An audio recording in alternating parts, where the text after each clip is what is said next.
By 8 p.m. that same evening, I'd be on the phone with my estate attorney, removing both my son Michael and his wife Jennifer from my $4.2 million will and my $1.8 million real estate portfolio, all because they walked out of St. Mary's Hospital and left me alone in the emergency room during what turned out to be a heart attack, claiming they couldn't miss their dinner reservations with Jennifer's boss. Before we dive into this incredible story of family betrayal during my medical emergency and the inheritance changes that would devastate them beyond belief, make sure to hit that like button, drop a comment telling me where you're watching from, and subscribe so you never miss stories like this one. Trust me, you're going to want to see what happens when family members abandon someone during a life-threatening emergency, especially when that someone controls more inheritance money than they ever imagined possible. My name is Eleanor Richardson. I'm 74 years old, and this story begins 8 months ago when I made what I thought was a wise decision to sell my successful real estate development company and move closer to my son Michael and his family in Denver for support during my retirement years.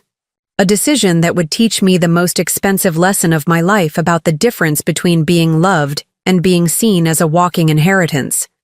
But to understand how I ended up abandoned in a hospital emergency room during a cardiac event, before becoming the person who would control my family's financial future from beyond the grave, you need to know who I was before I let my maternal hopes override my business instincts about people's true motivations. For 38 years, I was Eleanor Richardson, founder and CEO of Richardson Properties and Development, one of Colorado's most successful commercial real estate companies. I didn't just buy and sell properties, I transformed entire neighborhoods, developed mixed-use communities, and built the kind of commercial spaces that revitalized downtown areas across 3 states. My specialty was seeing potential where others saw problems, and turning abandoned lots into thriving communities that generated wealth for investors while improving life for residents. I started with nothing but a business degree from Colorado, State University, and a $25,000 inheritance from my grandmother when my husband James died of cancer at age 45, leaving me with a 12-year-old son Michael and an absolute determination to never be financially dependent on anyone again. That inheritance seemed like a fortune at the time, but it would prove to be just the seed money for building an empire that would eventually be worth over $8 million. My first major project was converting an abandoned warehouse in downtown Denver into luxury lofts. A risky venture in 1987 when downtown living wasn't popular yet, and most people thought I was crazy for investing in what they called the sketchy part of town. But I saw the potential for urban renewal and convinced 3 investors to back my vision with a presentation that showed them exactly how gentrification patterns worked and why this area was positioned for explosive growth. The warehouse was a beautiful 1920s brick building that had been sitting empty for 6 years, accumulating graffiti and squatters while the city tried to figure out what to do with it. I bought it for $180,000, a price that seemed outrageous to everyone except me, because I understood that location and bone structure were everything in real estate development. The renovation took 8 months and cost $450,000, transforming the 15,000 square foot space into 12 luxury loft apartments with exposed brick walls, original hardwood floors, floor-to-ceiling windows, and modern amenities that urban professionals were starting to crave. Each unit featured 200 square feet of open living space, updated kitchens with granite countertops, spa-style bathrooms, and parking spaces that were rare in downtown Denver. The project sold out before construction was complete, with units selling for an average of $165,000 each, generating nearly $2 million in total sales from my initial $630,000 investment. After paying back my investors and covering all costs, I walked away with $847,000 in profit and a reputation as the developer who could see opportunity where others saw only problems. That first success generated enough capital to fund my next 3 projects simultaneously: a small office building conversion, a row of historic townhouses that needed complete restoration, and a mixed-use development that combined retail space with residential units. Each project built on the lessons learned from the previous one, and each one generated larger profits that I immediately reinvested in bigger and more ambitious developments. What began as a single renovation project became a specialty in urban redevelopment when other investors started seeking my expertise in transforming undervalued properties into thriving communities. Word spread through real estate circles about the developer who understood both the financial aspects of property investment and the community planning needed for long-term success. My approach was different from other developers who focused purely on maximum profit extraction. I understood that sustainable development required creating spaces that people actually wanted to live and work in, which meant investing in quality construction, thoughtful design, and community amenities that would maintain property values over time. By 1995, I had completed over 20 development projects and established Richardson Properties and Development as a full-service company that handled everything from initial property acquisition through final sales and management. My team included architects, contractors, property managers, and marketing specialists who shared my vision for creating communities rather than just buildings.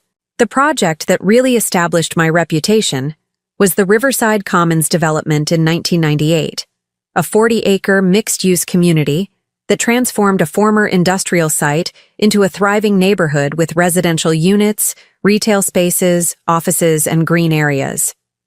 The site had been a defunct manufacturing plant that left behind contaminated soil, abandoned buildings, and a community reputation as an environmental hazard.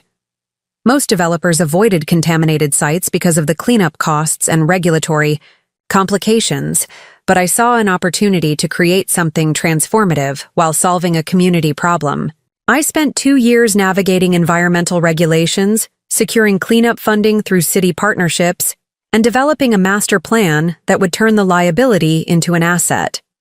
The environmental remediation alone cost $2.3 million, but it allowed me to purchase 40 acres of prime real estate for $800,000, a fraction of what clean land would have cost in the same area. The cleanup process actually improved the soil quality beyond its original condition and created underground infrastructure that supported the entire development. The Riverside Commons master plan included 150 residential units ranging from affordable apartments to luxury townhouses, 25,000 square feet of retail space anchored by a grocery store and coffee shop, 50,000 square feet of office space designed for tech companies and professional services, and 8 acres of parks and green space that included walking trails, a playground, and community gardens. The development process took 4 years and required coordinating with city planning departments, environmental agencies, utility companies, and community groups who had strong opinions about what should replace the industrial site. But the result was a $18 million development that won national awards for sustainable development and urban planning innovation, while generating $2 million in profit for my company. More importantly, Riverside Commons became a model for how contaminated industrial sites could be transformed into vibrant communities that served multiple income levels while improving environmental conditions and creating economic opportunities for local residents. My company grew steadily through a combination of strategic acquisitions, innovative developments, and partnerships with municipal planning departments who trusted my ability to balance profitability with community benefit. By the time I was 55, Richardson Properties was managing development projects worth over $200 million across Colorado, Wyoming, and New Mexico. But I wasn't just developing properties for others.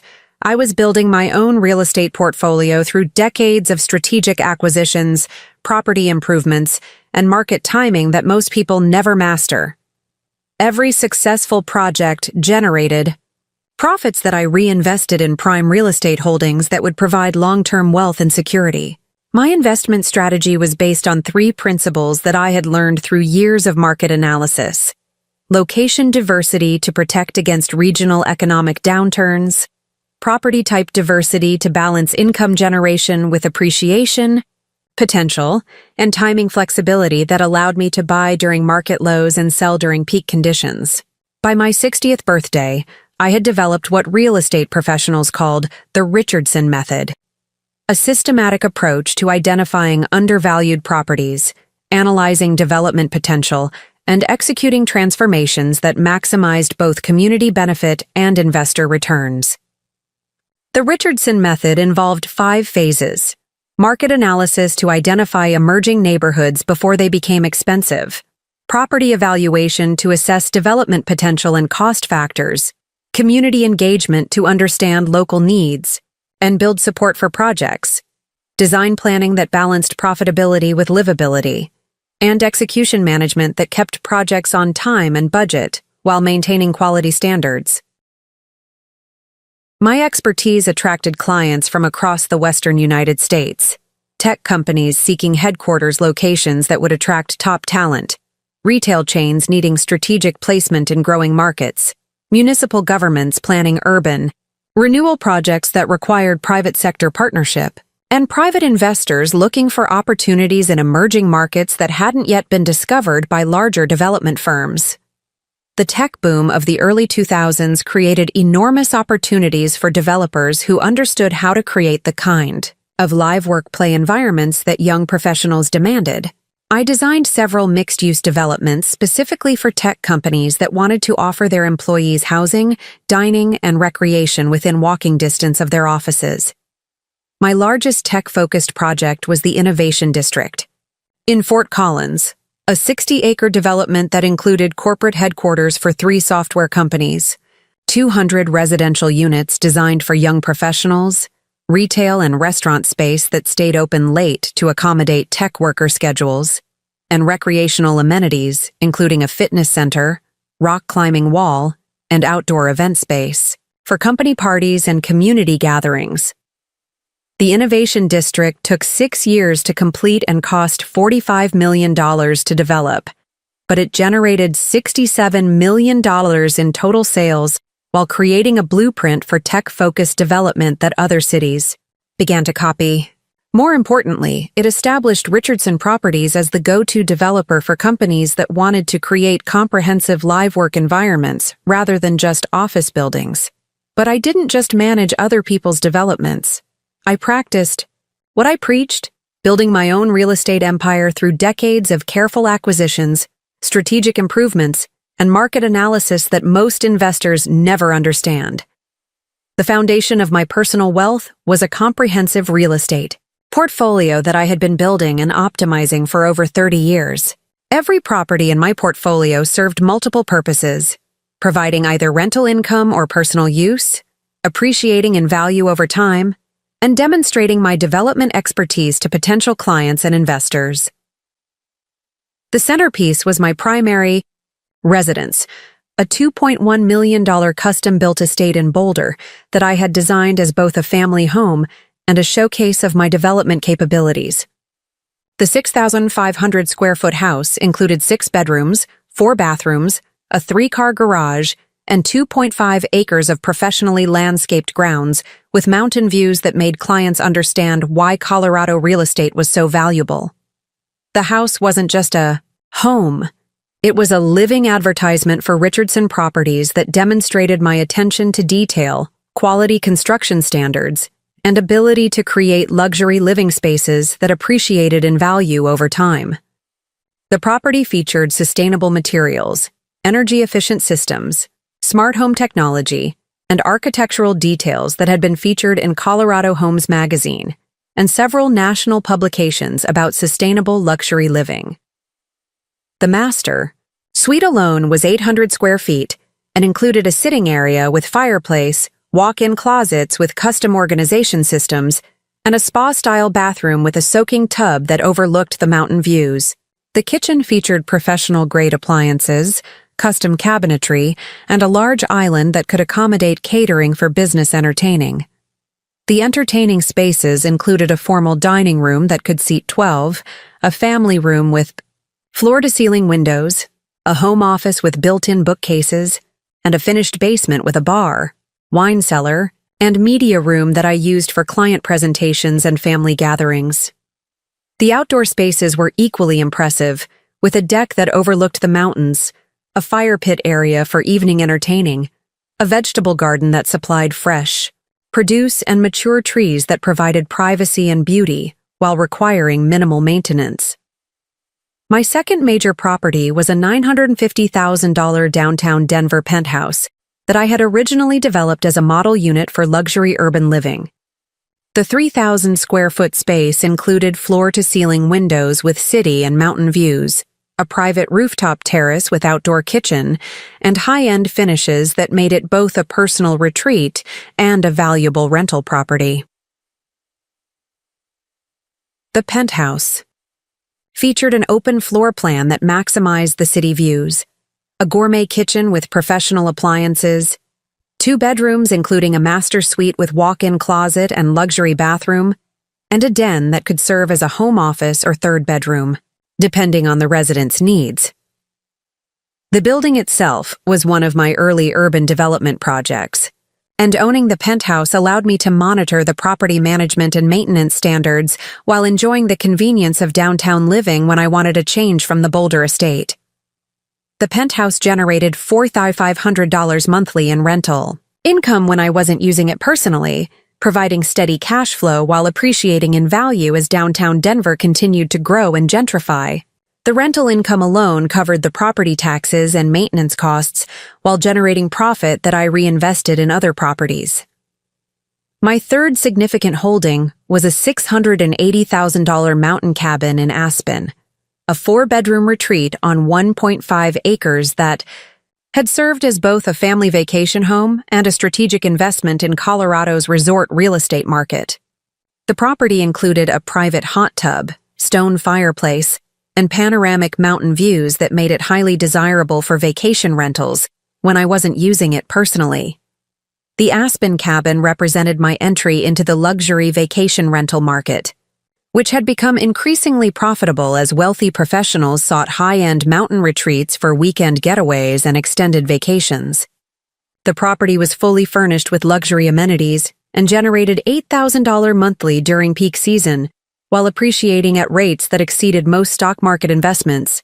Beyond these primary residences, I owned a portfolio of investment properties across Colorado that provided steady income while requiring minimal active management. The portfolio included a 12-unit apartment building in Fort Collins that generated $8,000 monthly in rental income, 3 single-family rental homes in emerging neighborhoods that provided both cash flow and appreciation potential, and 2 commercial properties that housed small businesses under long-term leases. The apartment building was particularly valuable because it was located near Colorado State University and maintained 98% occupancy with students and young professionals who appreciated the updated units and professional management. The building had been one of my early investment purchases, bought for $485,000 and improved with $120,000 in renovations that allowed me to increase rents while maintaining high occupancy. The single-family rental homes were strategically located in neighborhoods that I had identified as emerging areas before they became popular with other investors.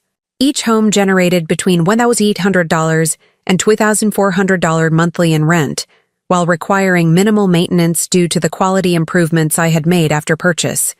The commercial properties included a small office building that housed a law firm, accounting, practice and marketing consultancy under 5-year leases that provided stable income with built-in rent increases. The second commercial property was a retail space that housed a successful restaurant whose owner had signed a 10-year lease with percentage rent that increased my income as their business grew. The total value of my real estate portfolio was approximately $4.8 million, with most properties owned outright and generating over $15,000 monthly in passive income without requiring active management. The portfolio provided both steady cash flow and long-term appreciation while demonstrating the effectiveness of my investment strategies to potential clients. But real estate was just one component of my wealth. When I sold Richardson Properties and Development in 2023, the sale generated a $3.2 million cash windfall that was conservatively invested in a diversified portfolio designed to provide steady income while preserving principal for estate planning purposes. My investment portfolio was managed by a team of financial advisors who understood my preference for conservative, income-generating investments that would provide steady returns without requiring active management. The portfolio was diversified across municipal bonds that provided tax-free income, blue-chip dividend stocks from companies with long histories of consistent payments, balanced mutual funds that provided exposure to growth markets while limiting risk, and a small allocation to real estate investment trusts that complemented my direct property holdings. The investment portfolio was designed to generate approximately $12,000 monthly in passive income while maintaining enough liquidity to take advantage of new real estate opportunities or handle unexpected expenses without touching the principal balance. The combination of real estate income and investment returns provided over $27,000 monthly in total passive income that supported a comfortable lifestyle while allowing the principal to continue growing. Most importantly, my business success had taught me to structure my wealth in ways that provided maximum control and flexibility. I understood property ownership, estate planning, inheritance law, and wealth transfer strategies that most people never learn because they don't have enough assets to make these considerations important. I knew how to use trusts, wills, and beneficiary designations to control asset distribution after death, while minimizing tax consequences for heirs. I understood the legal requirements for modifying wills and the documentation needed to ensure my wishes would be legally enforceable regardless of family disputes or challenges. I was familiar with tax optimization strategies that could minimize estate taxes while maximizing benefits for chosen beneficiaries. And I understood how to structure charitable giving that would provide tax advantages during my lifetime while supporting causes I cared about after death. I knew how to structure estate planning to avoid probate, protect assets from creditors, and provide clear inheritance instructions that couldn't be challenged or misinterpreted by family members who might feel entitled to assets they hadn't earned through genuine care and support. Most crucially, I understood that inheritance is a privilege that must be earned through genuine care and respect, not an entitlement that family members can assume or demand based on blood relationships alone. My wealth represented decades of hard work, strategic thinking, and calculated risks that had paid off through discipline and expertise. What Michael and Jennifer would eventually discover was that a woman who had spent 38 years building and protecting wealth wasn't someone whose inheritance decisions could be taken for granted, especially when family members proved they couldn't be trusted to provide basic care and support during medical emergencies. My approach to family relationships had always been generous but not stupid. I was happy to help family members who demonstrated genuine care and appreciation, but I had no tolerance for people who viewed my wealth as their entitlement rather than understanding that financial support was earned through relationship quality and character demonstration. The business world had taught me to evaluate people based on their actions rather than their words, and to make financial decisions based on demonstrated reliability rather than promised future behavior. These lessons would prove invaluable when my family's true priorities were revealed during my medical emergency. But before that revelation, I would spend 8 months learning the hard way that Michael and Jennifer viewed my retirement and relocation to Denver as an opportunity to position themselves for maximum inheritance benefits, rather than understanding that I was seeking genuine family connection and support during my later years. The stage was being set for a confrontation that would ultimately reveal their true character and lead to estate planning changes that would shock them more than they could possibly imagine. Michael had always been what teachers diplomatically called intelligent but self-centered. As a child, he was academically capable and socially charming, but struggled with empathy and follow-through on responsibilities that didn't directly benefit him. Looking back now, I can see the warning signs that I chose to interpret as normal. Childhood development rather than recognizing them as indicators of fundamental character issues that would never truly change. In elementary school, he excelled at subjects that came easily and earned him recognition: math competitions, science, projects, reading contests, but would consistently avoid activities that required patience, practice, or helping others succeed. He was the kid who could solve complex problems in minutes, but wouldn't spend 5 minutes helping a classmate who was struggling with basic concepts. His teachers often noted that Michael had excellent potential, but seemed to lack the emotional maturity and caring attitude that would make him a well-rounded person. Michael is very bright, his third-grade teacher, Mrs. Patterson, wrote in a conference report that I still remember word for word. But he seems to have difficulty understanding how his actions affect others and rarely volunteers to help when someone needs assistance. He's just focused on his own learning right now, I would tell myself when other parents mentioned that their children found Michael unwilling to share or collaborate. Some children are naturally more independent and will develop social skills as they mature. But the pattern continued and actually intensified as Michael got older. In 4th grade, when the class was assigned group projects, Michael would either dominate the work completely to ensure he got the grade he wanted, or would contribute the bare minimum if he felt the other students weren't smart enough to help him achieve his goals. His 4th grade teacher, Mr. Rodriguez, requested a parent conference specifically to discuss Michael's approach to group work and peer relationships. Michael is clearly one of the brightest students I've taught, he explained, but he seems to view other children as obstacles to his success rather than as potential friends or collaborators. What do you mean exactly? I asked, feeling defensive, about criticism of my son's academic focus. Well, yesterday during a group science project, Michael told his teammates that they were too slow and completed the entire assignment himself, rather than teaching them or working together. The other children felt excluded and frustrated, and Michael didn't seem to understand why that was a problem. He's just very driven, I explained. He wants to do well, and sometimes that means taking charge of situations. The concerning part isn't his drive, Mr. Rodriguez continued gently. It's his complete lack of concern for how his actions affect other people. When I explained that group projects are designed to teach collaboration and that excluding his teammates defeated the purpose, Michael's response was that he didn't care about their feelings as long as he got a good grade. That conversation should have been a wake-up call, but instead I chose to interpret Michael's behavior as the natural result of being intellectually gifted in a system that didn't always challenge him appropriately. He'll learn to work with others when he's around people who can keep up with him, I rationalized. This pattern intensified during middle and high school around family responsibilities and community service. Michael would enthusiastically participate in activities that enhanced his resume or provided personal recognition: student government, academic honors, National Honor Society, debate team, but would consistently avoid family obligations, household chores, or volunteer work that required sustained commitment without immediate personal reward.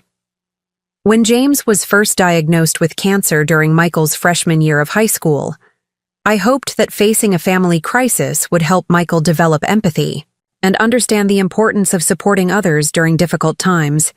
Instead, his response revealed how deeply his self-centeredness had become ingrained. "Dad's sick, so we all need to step up and help more around the house," I explained during a family meeting after James's first oncology appointment. That means everyone taking on additional responsibilities and being more supportive of each other. Michael's immediate response was telling, "How long is this going to last? Because I have some important things coming up this semester that I can't compromise on." "Michael, your father has cancer," I said, shocked by his focus on his own inconvenience. "We don't know how long treatment will take, but family needs to come first right now." "I understand that," he replied with the kind of careful tone that indicated he was saying what he thought I wanted to hear, rather than expressing genuine concern. "But I also can't let Dad's illness ruin my chances for college scholarships. That wouldn't be good for anyone." James, who was sitting right there listening to this conversation, looked hurt but not surprised by Michael's reaction. "Son, I'm not asking you to sacrifice your education," he said quietly. "I'm just hoping you'll be around more and maybe help your mother with some of the extra work that my treatment is going to create." "Of course I'll help when I can," Michael agreed readily. But I need to make sure my responsibilities don't interfere with my academic priorities. What became clear over the following months was that Michael's definition of helping when I can meant helping only when it was convenient for his schedule and didn't require him to sacrifice anything he actually wanted to do. When James needed someone to drive him to chemotherapy appointments because the medications made him too tired to drive safely, Michael was consistently unavailable due to academic commitments, extracurricular activities, or social plans that he deemed more important than family medical needs. "I have debate practice," he would say when asked to provide transportation to medical appointments. "Coach says missing practice could affect my chances for regional competition, and that's important for my college applications. I have a study group for AP history," he would explain when James needed help with household tasks that had become difficult during treatment. "This test is going to determine my grade for the semester, and I can't afford to fall behind." "I promised Jake I'd help him with his college applications," he would offer when I asked him to spend time with his father, who was feeling isolated and depressed during treatment. "He's depending on me, and I can't let him down." The irony was that Michael was always available to help other people with their problems. Friends, classmates, teachers who needed assistance with projects, but never seemed to have time to help his own family during our crisis. He had learned to present himself as helpful and caring to the outside world while reserving his most selfish behavior for the family members who loved him unconditionally. When James's condition worsened during Michael's sophomore year and he needed more intensive care and support, Michael's absence became even more pronounced and deliberate. Instead of recognizing that his father was facing a life-threatening illness that required family unity and support, Michael seemed to view James's cancer as an inconvenient disruption to his personal goals and social life. "Michael, your father, is really struggling right now," I said during one of many conversations where I tried to help him understand the seriousness of the situation. "He needs to know that his family loves him and that we're all committed to supporting him through this." "I do love Dad," Michael replied with what sounded like genuine puzzlement. "But I don't see how me sitting around the house being sad is going to help him get better. I think Dad would want me to keep focusing on my future and my success." "It's not about sitting around being sad," I explained.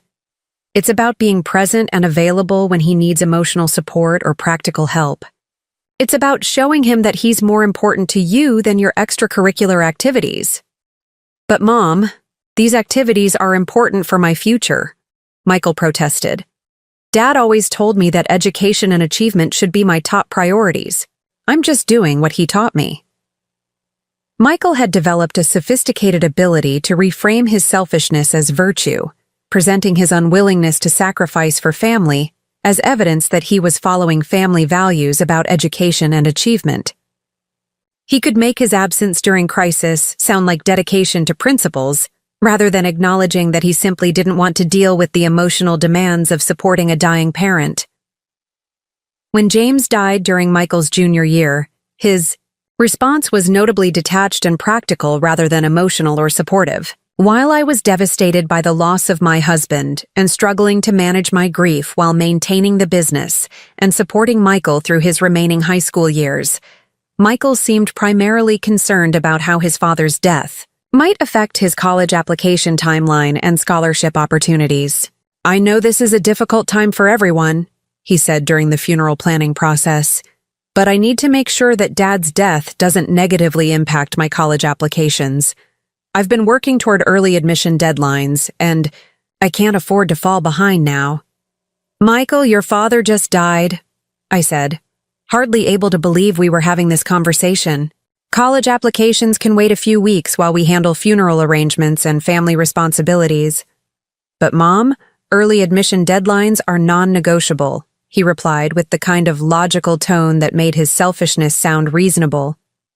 "Dad would want me to stay focused on my goals. The best way to honor his memory is to achieve the success he always wanted for me."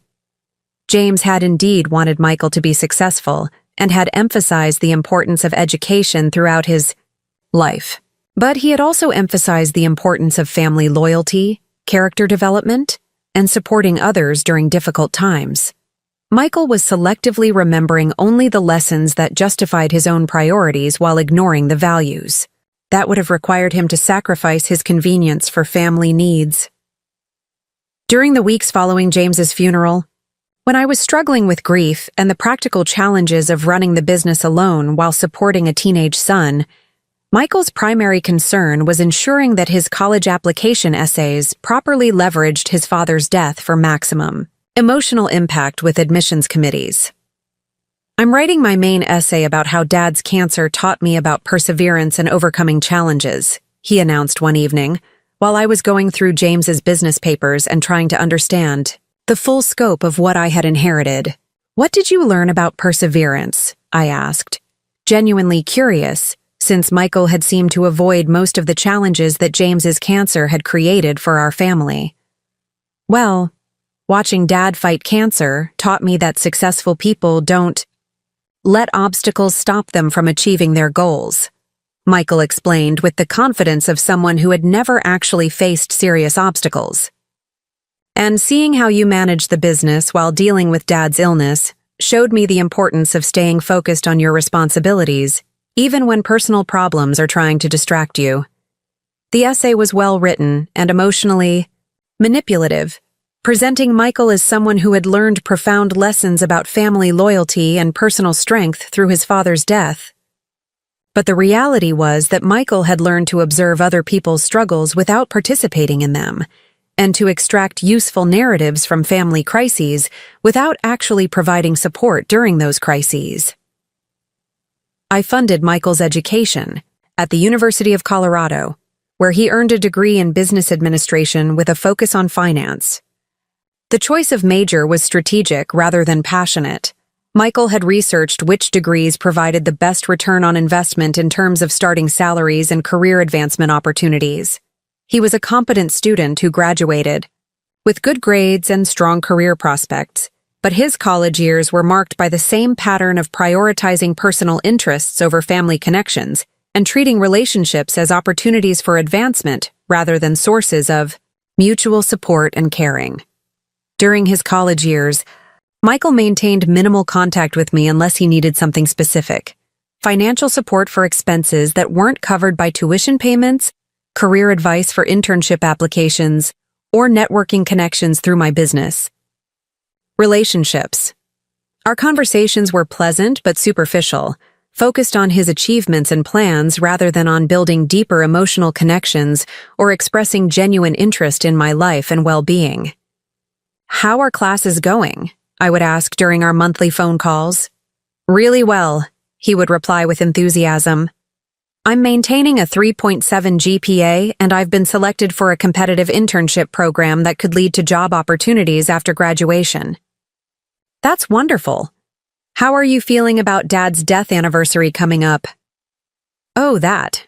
I'm doing fine with it. I've learned to focus on the positive lessons rather than dwelling on sadness. Speaking of which, I wanted to ask if you could put me in touch with your friend who works at Wells Fargo. I'm applying for their summer analyst program, and a personal recommendation would really help my application." Michael had developed an impressive ability to redirect conversations away from emotional topics and toward practical matters where I could provide tangible benefits. He never directly refused to discuss feelings or family relationships, but he consistently steered our interactions toward areas where he could gain something useful.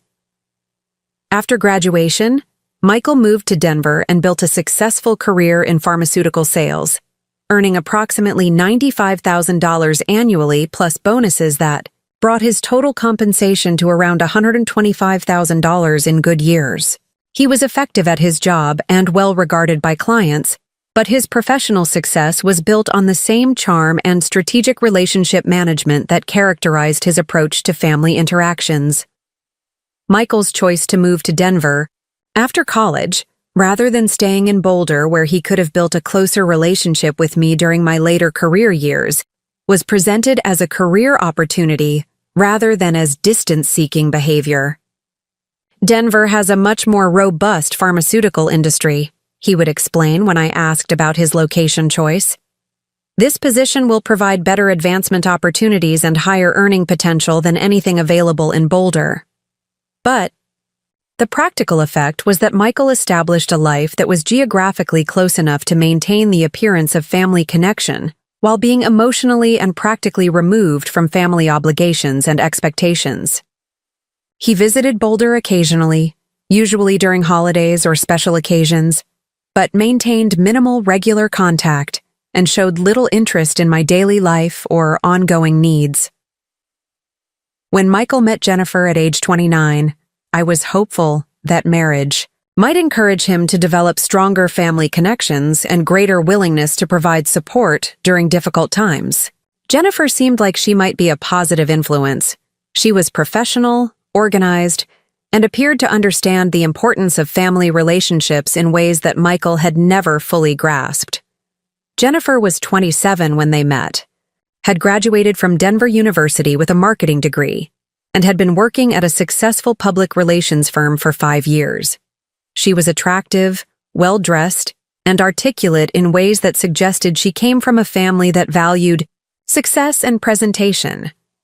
During our early interactions, she seemed genuinely interested in building a relationship with me and understanding our family dynamics.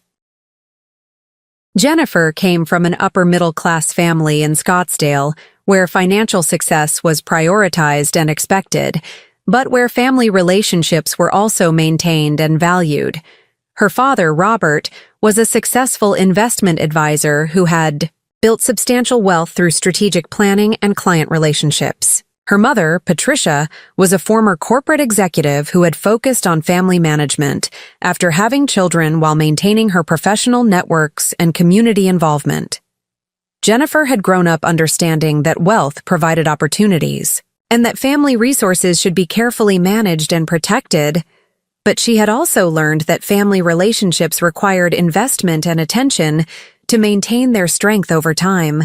Her family took vacations together, celebrated holidays and milestones with elaborate gatherings, and maintained regular contact through phone calls, visits, and shared activities.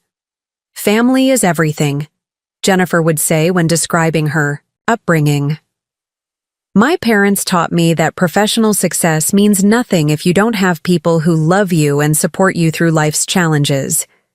During their engagement period, Jennifer seemed to have a positive influence on Michael's approach to family relationships. She encouraged him to call me more regularly, remember important dates like my birthday and James's death anniversary, and participate more actively in family gatherings when they visited Boulder. Jennifer would suggest thoughtful gifts for special occasions and help Michael write more personal letters and cards for birthdays and holidays. She also made an effort to learn about my business background and seemed genuinely impressed by my success in real estate development. "Michael told me about some of your major projects," she said during one of their early visits to Boulder. "The Riverside Commons development sounds incredibly impressive. I'd love to see it sometime and hear more about how you transformed that contaminated site into such a successful community." I was pleased by Jennifer's apparent interest in my work and her willingness to encourage Michael toward better family communication. She seemed to understand that family relationships required ongoing effort and attention, and I hoped that marriage would help Michael develop more consistent patterns of caring for others and maintaining family connections. Jennifer also shared stories about her own family's approach to supporting each other through challenges and seemed to understand the importance of being present during difficult times. "When my grandmother had her stroke last year," she told me, "our whole family reorganized our schedules to make sure someone was with her every day during her recovery. It wasn't always convenient, but family takes priority over everything else when someone needs help." I was impressed by Jennifer's apparent commitment to family caregiving and hopeful that marriage would help Michael develop similar values and priorities. I was also grateful that someone with professional marketing experience would be part of our family, potentially providing expertise that could be valuable for business networking and community involvement. Most importantly, Jennifer seemed to genuinely care about Michael's character development and was willing to encourage him toward better behavior rather than simply accepting his selfishness as unchangeable. During their engagement, I noticed that Michael was more considerate and thoughtful when Jennifer was present, suggesting that her influence might help him become a more caring person overall. I paid for their wedding, a $45,000 celebration at a resort in Vail that Jennifer had dreamed of since childhood. The venue was elegant and intimate, with mountain views and luxury accommodations that reflected both their good taste and my financial generosity. We had 150 guests, including my business associates, longtime family friends, and Jennifer's extended family from Arizona. The wedding planning process revealed Jennifer's organizational skills and attention to detail, but also her expectation that quality and elegance should be prioritized regardless of cost. She had researched every aspect of the celebration and had specific preferences about flowers, catering, music, and photography that reflected sophisticated tastes and high standards. "I want our wedding to be something people remember as beautiful and meaningful," she explained when presenting her detailed plans and budget proposals. "This is a once-in-a-lifetime celebration, and I think it's worth investing in making it perfect." The reception featured a 7-course dinner prepared by the resort's award-winning chef, premium wine pairings selected by a professional sommelier, live music from a jazz quartet that had performed at celebrity weddings, and floral arrangements that transformed the ballroom into something worthy of a luxury wedding magazine. Jennifer's dress was a designer gown from an exclusive boutique in Denver that cost $8,000, and Michael wore a custom tuxedo that made him look sophisticated and successful.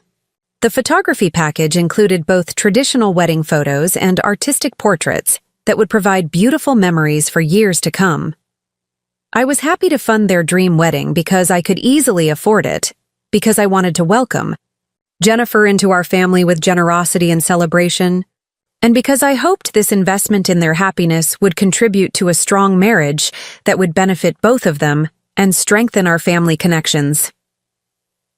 The wedding day itself was beautiful and emotional, with Jennifer looking radiant, and Michael appearing genuinely happy and grateful for the celebration we had created. During the reception, both Jennifer and Michael gave speeches thanking me for my generosity and expressing their commitment to building a strong family relationship that would honor the love and support I had provided. "Eleanor has been more than generous in welcoming me into this family," Jennifer said during her reception speech, "and I want her to know that I'm committed to building the kind of close, supportive relationship that will make Michael a better son and our family stronger for generations to come." Michael's speech was equally touching. "Mom, thank you for giving Jennifer and me the perfect start to our marriage. I know Dad would be proud of the man I'm becoming and the family we're building together. I promise to be the son you deserve, and to always prioritize our family relationships." Those speeches seemed genuine at the time and gave me hope that marriage would indeed help Michael develop into a more caring and family-focused person. But looking back now, I can see that both Michael and Jennifer were already skilled at saying exactly what they thought I wanted to hear, while maintaining their private priorities and expectations. When they started looking for their first house, 3 years later, I provided the $85,000 down payment as a wedding gift continuation. The house was a beautiful 5-bedroom colonial in Cherry Hills Village, one of Denver's most prestigious suburbs, with excellent schools and a strong sense of community among successful professional families. The property featured a 3-car garage, finished basement with home theater, chef's kitchen with premium appliances, master suite with walk-in closets and luxury bathroom, and professionally landscaped backyard with mature trees that provided both beauty and privacy. "This house represents everything we've dreamed of for our family's future," Jennifer explained when they asked for down payment assistance. "The neighborhood has excellent schools for the children we're planning, and the house itself is perfect for entertaining and building the kind of professional and social networks that will support our career growth." Michael added his own perspective. "Mom, this house is an investment in our family's long-term success. The appreciation potential in this neighborhood is excellent, and owning a home here will provide stability and status that will benefit our entire family for years to come." Their request for down payment assistance was presented professionally, with detailed financial projections, neighborhood analysis, and explanations of how homeownership in this area would provide both personal satisfaction and financial benefits that would ultimately make them more financially secure and better positioned to support family members if needed in the future. The mortgage payments were manageable on their combined income.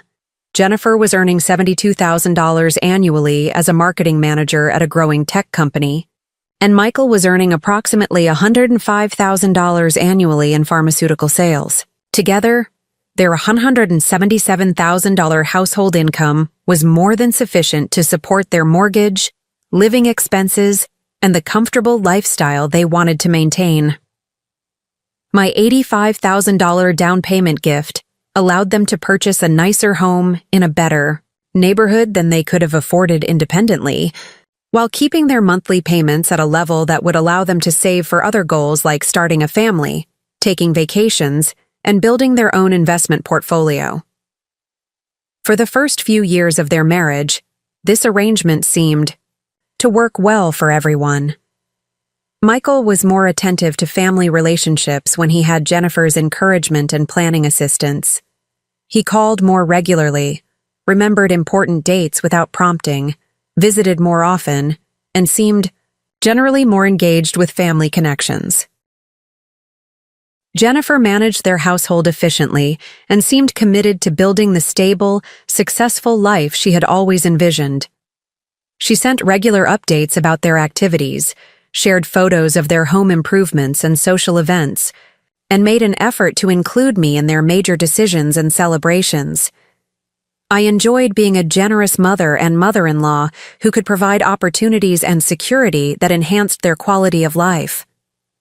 The house down payment had allowed them to establish themselves in a community where they could build professional networks, social relationships, and eventually raise children in an environment that would provide excellent educational and cultural opportunities. Their gratitude seemed genuine, and their efforts to maintain family relationships appeared to demonstrate that my investments in their happiness were generating the kind of closer family connections I had hoped for during my later years. But what I didn't realize was that I was actually witnessing the establishment of a pattern where Michael and Jennifer viewed my financial generosity as validation of their relationship with me, rather than understanding that family relationships should be based on genuine care and support that isn't dependent on financial benefits. They were learning to provide just enough attention and engagement to maintain my satisfaction and generosity, while never developing the deeper emotional connections and caring instincts that would be tested when I actually needed their support during a crisis.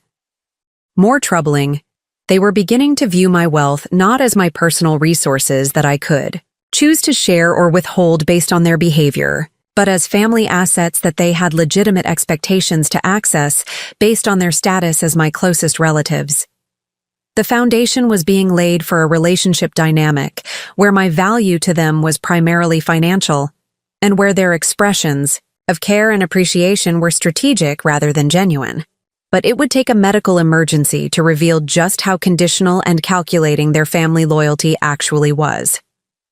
In March 2023, at age 73, I made the decision that would change everything and ultimately reveal the true nature of Michael and Jennifer's feelings toward me. It was a decision that seemed logical, even wise at the time, but one that would create the vulnerability they needed to begin exploiting me systematically while positioning themselves for maximum inheritance benefits. I decided to sell Richardson Properties and Development and retire from active business management. The decision wasn't made lightly or impulsively. I had been considering retirement for several years as the demands of running a major development company became more physically and mentally exhausting. At 73, I was still sharp and capable, but I was also realistic about the energy required to manage complex commercial projects, oversee construction timelines, negotiate with municipal governments, and maintain the client relationships that kept the business profitable. More importantly, I had achieved everything I had set out to accomplish in the real estate development industry. My company had completed over 200 successful projects, transformed dozens of neighborhoods, created thousands of jobs, and generated substantial wealth for investors while building communities that improved people's lives. I had proven that sustainable development could be both profitable and socially beneficial, and I had established a reputation that would outlast my active involvement in the business. The sale of Richardson Properties presented an opportunity to convert decades of business equity into liquid assets that would provide financial security for the rest of my life, while giving me the freedom to focus on family relationships and personal interests that I had often postponed due to business obligations. I had received several acquisition offers over the years from larger development companies that wanted to expand their Colorado operations, but I had always declined because I wasn't ready to give up control of the company I had built from nothing. But in early 2023, I received an offer from Denver Metropolitan Development Group that was both financially attractive and strategically sound for the future of my projects and employees. DMD Group was a well-established company with an excellent reputation for completing quality developments while maintaining the community-focused approach that had always been central to my business philosophy. They had the resources to take on larger projects than Richardson Properties could handle independently, and they had expressed genuine interest in continuing the sustainable development practices that had made my company successful. The acquisition offer was for $3.2 million, a sum that reflected not just the value of current projects and property holdings, but also the reputation, client relationships, and development expertise that I had built over nearly 4 decades. The deal included employment contracts for all of my key staff members, continuation of existing client relationships, and completion of current projects according to the quality standards that Richardson Properties had always maintained. Most importantly, the sale would provide me with financial resources that would allow me to live comfortably for the rest of my life, while having substantial assets to leave to family members who demonstrated genuine care and appreciation for the sacrifices I had made to build this wealth. The sale process took 6 months to complete, involving detailed financial audits, legal reviews, client transition planning, and employee consultations that ensured the business would continue to operate successfully under new ownership. During this period, I began to consider how I wanted to spend my retirement years and what changes I might want to make in my living situation and family relationships. At 73, I was healthy and energetic, with potentially 20 or more years of retirement ahead of me. I had the financial resources to live anywhere I wanted, pursue any interests that appealed to me, and invest time in relationships and activities that I had often neglected during my intensive business-building years. The logical choice seemed to be maintaining my current lifestyle in Boulder, where I had established roots, built professional networks, and created a comfortable living situation in my custom-designed home. Boulder offered cultural amenities, recreational opportunities, and social connections that could provide a fulfilling retirement experience without requiring major adjustments to my established routines. But as I considered my options, I found myself thinking increasingly about family relationships and the possibility of spending more time with Michael and Jennifer during my later years. They were my closest relatives, and retirement offered an opportunity to build deeper connections with them and potentially become more involved in their lives as they started their own family. The idea of relocating to Denver to be closer to Michael and Jennifer began to seem increasingly appealing as I imagined the kind of grandmother I could become and the family relationships I could build during my retirement years. Denver was only 30 miles from Boulder, so I wouldn't be giving up access to my established friendships and activities, but I would be close enough to see Michael and Jennifer regularly and participate in their daily lives in ways that had been difficult while I was focused on business management. During several conversations with Michael and Jennifer about my retirement plans, they seemed enthusiastic about the possibility of having me live closer to them and expressed genuine interest in spending more time together as a family. "Mom, having you in Denver would be incredible," Michael said when I first mentioned the possibility of relocating. "Jennifer and I have been talking about how we wish we could see you more often and be more involved in each other's lives." And, honestly, Jennifer added, we've been hoping to start a family soon, and having you nearby would be such a blessing. Our children would be so lucky to have their grandmother close by while they're growing up. Their enthusiasm seemed genuine and touched on exactly the kind of family relationships I was hoping to build during retirement. The prospect of being involved in raising grandchildren, sharing family traditions, and creating the kind of close extended family relationships that I had missed during my intensive business years was incredibly appealing. We began to discuss practical arrangements for my potential relocation to Denver. Michael and Jennifer suggested that I consider purchasing a property in their neighborhood, where I could maintain my independence while being close enough for regular family interaction and mutual support.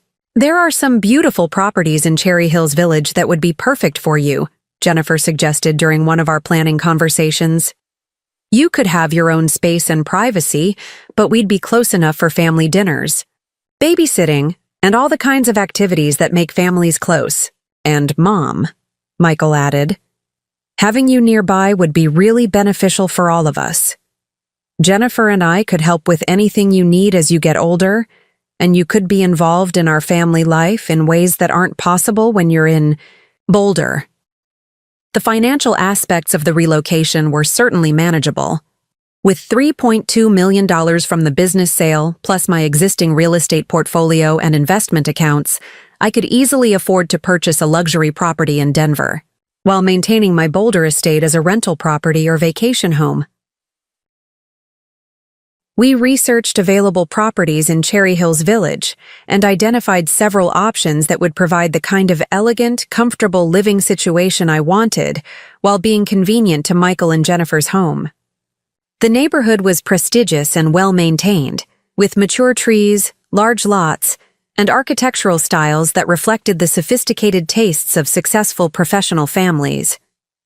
One property in particular caught my attention, a $1.44 million custom-built home on a corner lot with mature landscaping, mountain views, and an open floor plan that would be perfect for entertaining family and friends. The house featured 4 bedrooms, 3.5 bathrooms, a gourmet kitchen, formal dining room, and a finished basement that could serve as a recreation area for future grandchildren. The property also included a 3-car garage, professional landscaping with automatic irrigation, and a deck that overlooked the mountains and provided space for outdoor entertaining during Colorado's beautiful summer and fall seasons. This house would be perfect for family gatherings, Jennifer observed when we toured the property together. The kitchen is ideal for cooking big family meals, and the deck would be wonderful for barbecues and birthday parties once we have children. And Mom, Michael added, this neighborhood has some of the best schools in Colorado, so if you ever wanted to be involved in grandchildren's education or school activities, you'd be right in the heart of an excellent school district. Their involvement in helping me select a property and their excitement about the family activities we could share in my new home seemed to confirm that relocating to Denver would indeed provide the kind of closer family relationships I was hoping for during retirement. But what I didn't recognize at the time was that Michael and Jennifer's enthusiasm for my relocation was motivated primarily by the financial advantages they expected to gain from having me nearby, rather than by genuine desire for closer family relationships. From their perspective, having me living in Denver would provide several strategic benefits that had nothing to do with emotional connection or family bonding. First, my proximity would make it easier for them to influence my daily decisions and gradually position themselves as essential to my well-being and happiness. Second, living near me would allow them to monitor my social activities and relationships, ensuring that other people didn't gain influence over my estate planning decisions or inheritance arrangements.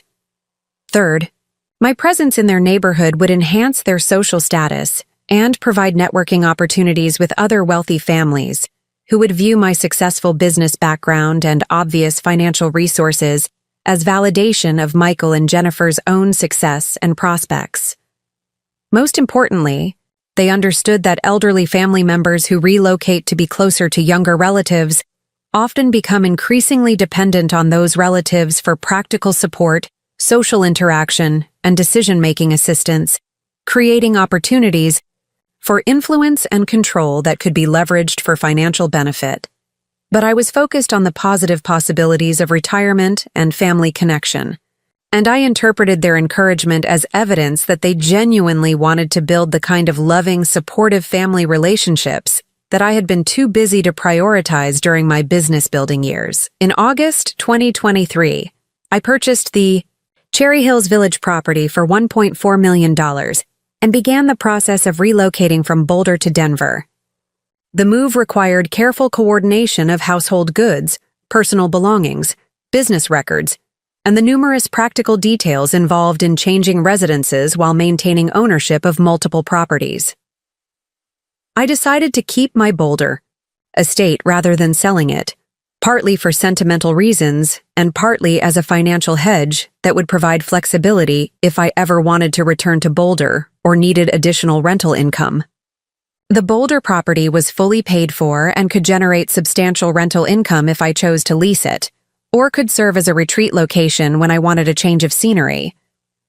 The Denver move was complicated by the need to establish new professional relationships with healthcare providers, financial advisors, legal services, and other support systems that I had used in Boulder for many years. I needed to find new doctors who could manage my healthcare as I aged, new accountants who could handle my complex tax situation involving multiple properties and investment accounts, and new legal counsel who could assist with estate planning, adjustments related to my changed living situation.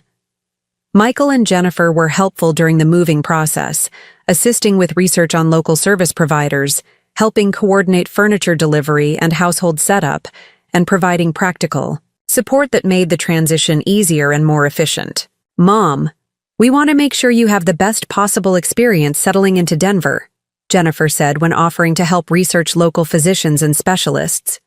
We've lived here for several years now, so we know which doctors have the best reputations and which services are most reliable. And we want to help however we can with the practical details, Michael added. Moving is stressful at any age, and we want to make sure you feel completely comfortable and supported during this transition. Their assistance seemed genuinely caring and was certainly practical and valuable. They helped me identify excellent healthcare providers, recommended reliable contractors for minor home modifications, and introduced me to neighbors and community activities that would help me build social connections in my new environment. For the first few months after my relocation, the arrangement seemed to work exactly as I had hoped. Michael and Jennifer were attentive and available, including me in their social activities, inviting me for regular family dinners, and showing genuine interest in my adjustment to retirement and my new living situation. We developed routines that provided regular family interaction without feeling forced or artificial. Sunday dinners at their house became a weekly tradition, with Jennifer cooking elaborate meals and Michael sharing stories about his work and their social activities. I would often arrive early to help with meal preparation and stay late for conversation and family time that reminded me of the kind of close relationships I had envisioned during my retirement planning. This is exactly what I hoped family life would be like, I mentioned to Jennifer during one of our Sunday dinners. It's wonderful to have regular time together and to feel like I'm really part of your daily lives. We love having you so close, she replied warmly. It makes everything feel more like a real family, and we're already looking forward to how much fun it will be when we have children and they can grow up knowing their grandmother so well. Michael and Jennifer also included me in their social activities, introducing me to their friends and colleagues as evidence of their close family relationships and my successful business background. I was invited to dinner parties, neighborhood gatherings, and professional events where my presence seemed to enhance their social status and provide networking opportunities that benefited their careers. Everyone is so impressed that you built such a successful company, Jennifer would say after social events where I had shared stories about major development projects. It really adds to our credibility as a couple when people know that Michael comes from a family of successful entrepreneurs. Was pleased to contribute to their social success and happy to share my business experience with their friends and colleagues. Building professional networks had always been important to my own success, and I was glad to help Michael and Jennifer establish connections that could benefit their career development. During this initial period, I also began to establish my own social connections and activities in Denver. I joined a women's investment club that met monthly to discuss financial strategies and market analysis. I became involved with a local charity that provided housing assistance for low-income families, contributing both financial support and practical expertise about real estate development and affordable housing strategies. I also pursued personal interests that I had neglected during my intensive business years, taking a photography class, joining a hiking group that explored Colorado's mountain trails, and beginning to learn about wine appreciation through tastings and educational events. "It's wonderful to see you so engaged and happy," Michael observed during one of our family dinners. "Retirement really suits you, and it's great that you're building such an active social life here in Denver. And we love being part of your new life," Jennifer added. "It feels like we're all building something really special together as a family." Those early months in Denver provided exactly the kind of retirement experience I had hoped for: family connection, personal fulfillment, social engagement, and the freedom to pursue interests and relationships that I had often postponed during my business-building years. But what I didn't recognize was that Michael and Jennifer were carefully observing my adjustment to retirement and my increasing satisfaction with our family relationships, looking for opportunities to begin leveraging my contentment and gratitude into financial advantages for themselves. They were learning about my daily routines, social connections, and decision-making processes, gathering information that would later be useful for influencing my choices and positioning themselves as indispensable to my happiness and well-being. More troubling, they were beginning to make subtle suggestions about how my wealth could be used to enhance our family relationships and provide security for our shared future. Suggestions that seemed caring and family-focused, but were actually designed to test my willingness to increase my financial support for their personal goals. "Mom, we've been thinking about how wonderful it would be to take a family vacation together," Jennifer mentioned during one of our November dinners. "Maybe somewhere warm for Christmas, where we could really relax and enjoy each other's company without the distractions of work and daily responsibilities."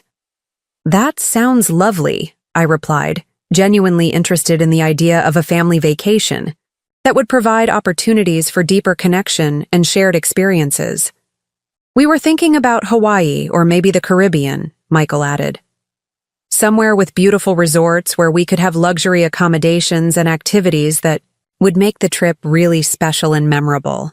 "I'd be happy to plan and pay for a family vacation," I offered, pleased at the prospect of creating family memories and demonstrating my appreciation for their inclusion of me in their daily lives. "That's incredibly generous," Jennifer said, with what seemed like genuine gratitude.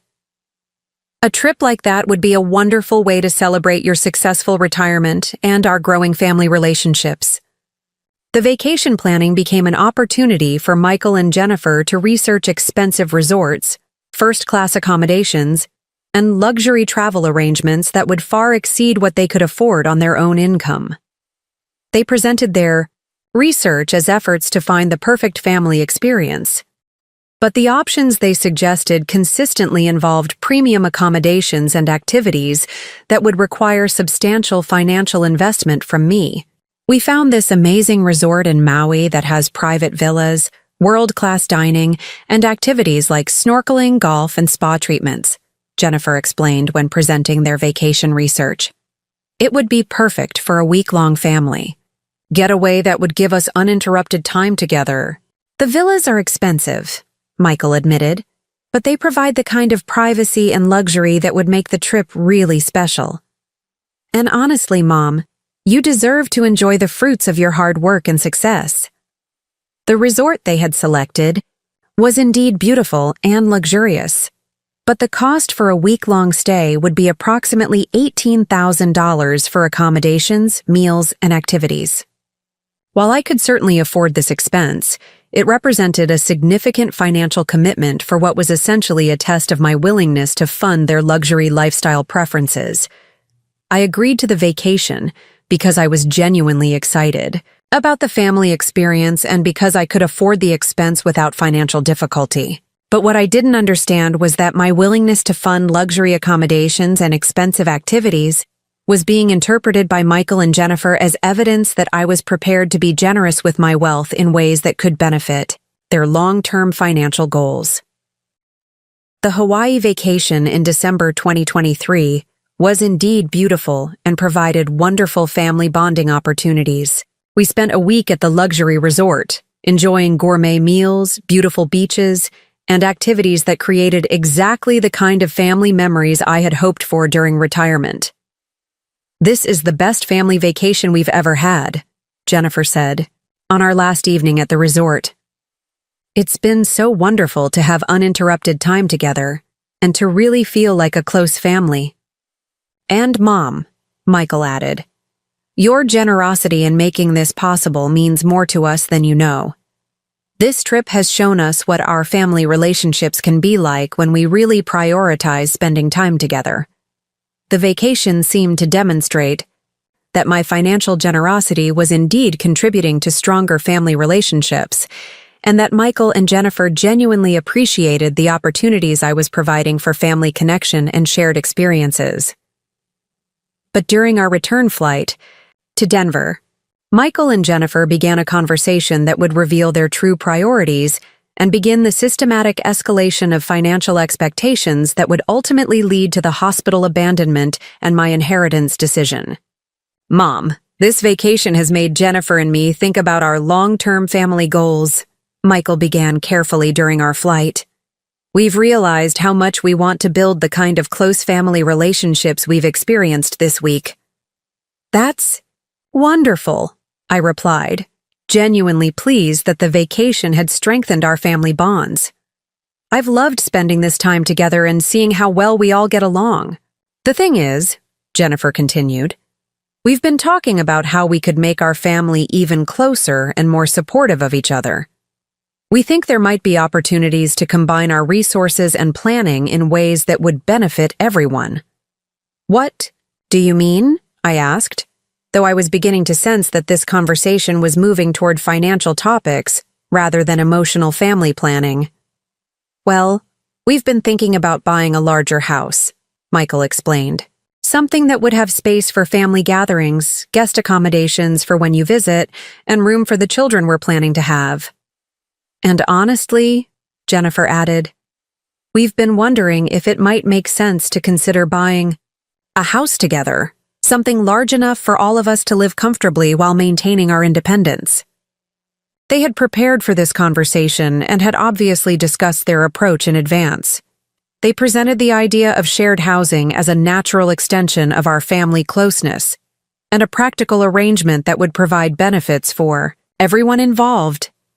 "Think about it, Mom," Michael continued. "A larger house with separate living spaces would allow us to share daily life while maintaining privacy when we want it. You could have your own wing of the house, and we could share common areas for family activities." "And financially," Jennifer added, "combining our resources would allow us to afford something much nicer than any of us could manage independently. We could have the kind of luxury home that would be perfect for entertaining, family gatherings, and eventually raising children." The proposal was presented as a family planning opportunity rather than a financial request, but the underlying message was clear. They wanted me to help fund a house upgrade that would benefit them while providing justification for increased access to my daily life and decision-making. This was the beginning of their systematic campaign to convert my retirement contentment and family appreciation into financial leverage that would ultimately position them for maximum inheritance benefits, while gradually increasing their control over my resources and choices. The seeds of exploitation had been planted, and my vulnerability as a retired person seeking family connection was about to be systematically leveraged for their personal gain. The first 3 months after my relocation to Denver in late 2023 represented what I now recognize as the honeymoon phase of my relationship with Michael and Jennifer. A carefully orchestrated period where they provided genuine attention and support while observing my routines, preferences, and decision-making patterns to identify the most effective strategies for extracting maximum financial benefits from my retirement wealth. At the time, however, I interpreted their attentiveness as validation of my decision to relocate for family, connection, and evidence that we were building exactly the kind of close, supportive relationships I had hoped for during my retirement years. Michael and Jennifer had developed an impressive system for making me feel valued and appreciated while gradually gathering information about my financial resources, daily habits, and emotional vulnerabilities that would later be used to manipulate my decisions and increase their access to my wealth. The foundation of their strategy was creating routines and traditions that made me feel like an essential part of their daily lives while positioning themselves as indispensable to my happiness and social connection in Denver. Sunday family dinners became the centerpiece of our weekly interaction, with Jennifer preparing elaborate meals that showcased her domestic skills, while creating opportunities for extended conversation and relationship building. These dinners typically lasted 3 to 4 hours, providing time for detailed discussions about our weekly activities, future plans, and family memories that reinforced our emotional connections. "I love our Sunday dinners," Jennifer would say, while preparing gourmet meals that often included multiple courses, wine pairings, and desserts that rivaled restaurant quality. "It gives us a chance to really catch up and feel like a close family, rather than just relatives who see each other occasionally."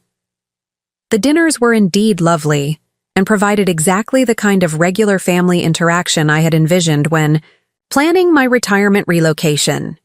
Jennifer was an excellent cook who took pride in creating memorable dining experiences, and Michael was an engaging conversationalist who shared stories about his work, their social activities, and his observations about business and investment trends that connected to my professional background. But what I didn't recognize at the time was that these dinners were carefully designed to extract information about my financial situation, investment strategies, and estate planning thoughts while making me feel grateful for their inclusion and attention. "Mom, you mentioned that you're working with a new financial advisor here in Denver?" Michael would say during casual dinner conversation. "How are you finding the transition from your Boulder team? Are you happy with the investment strategies they're recommending? And I'm curious about your real estate portfolio," Jennifer would add. "With your expertise in development, you must have some interesting investment properties that are performing well in this market." These questions seemed like natural expressions of interest in my professional background and retirement planning, but they were actually intelligence-gathering efforts designed to understand the scope of my wealth and identify potential opportunities for financial influence or assistance requests. During these conversations, I would share information about my investment returns, property values, business sale proceeds, and financial planning strategies, because I was pleased that they seemed interested in my expertise, and because I hoped that discussing my success might provide valuable education for their own financial planning. The business sale generated more cash than I had anticipated, I might mention when discussing investment portfolio diversification.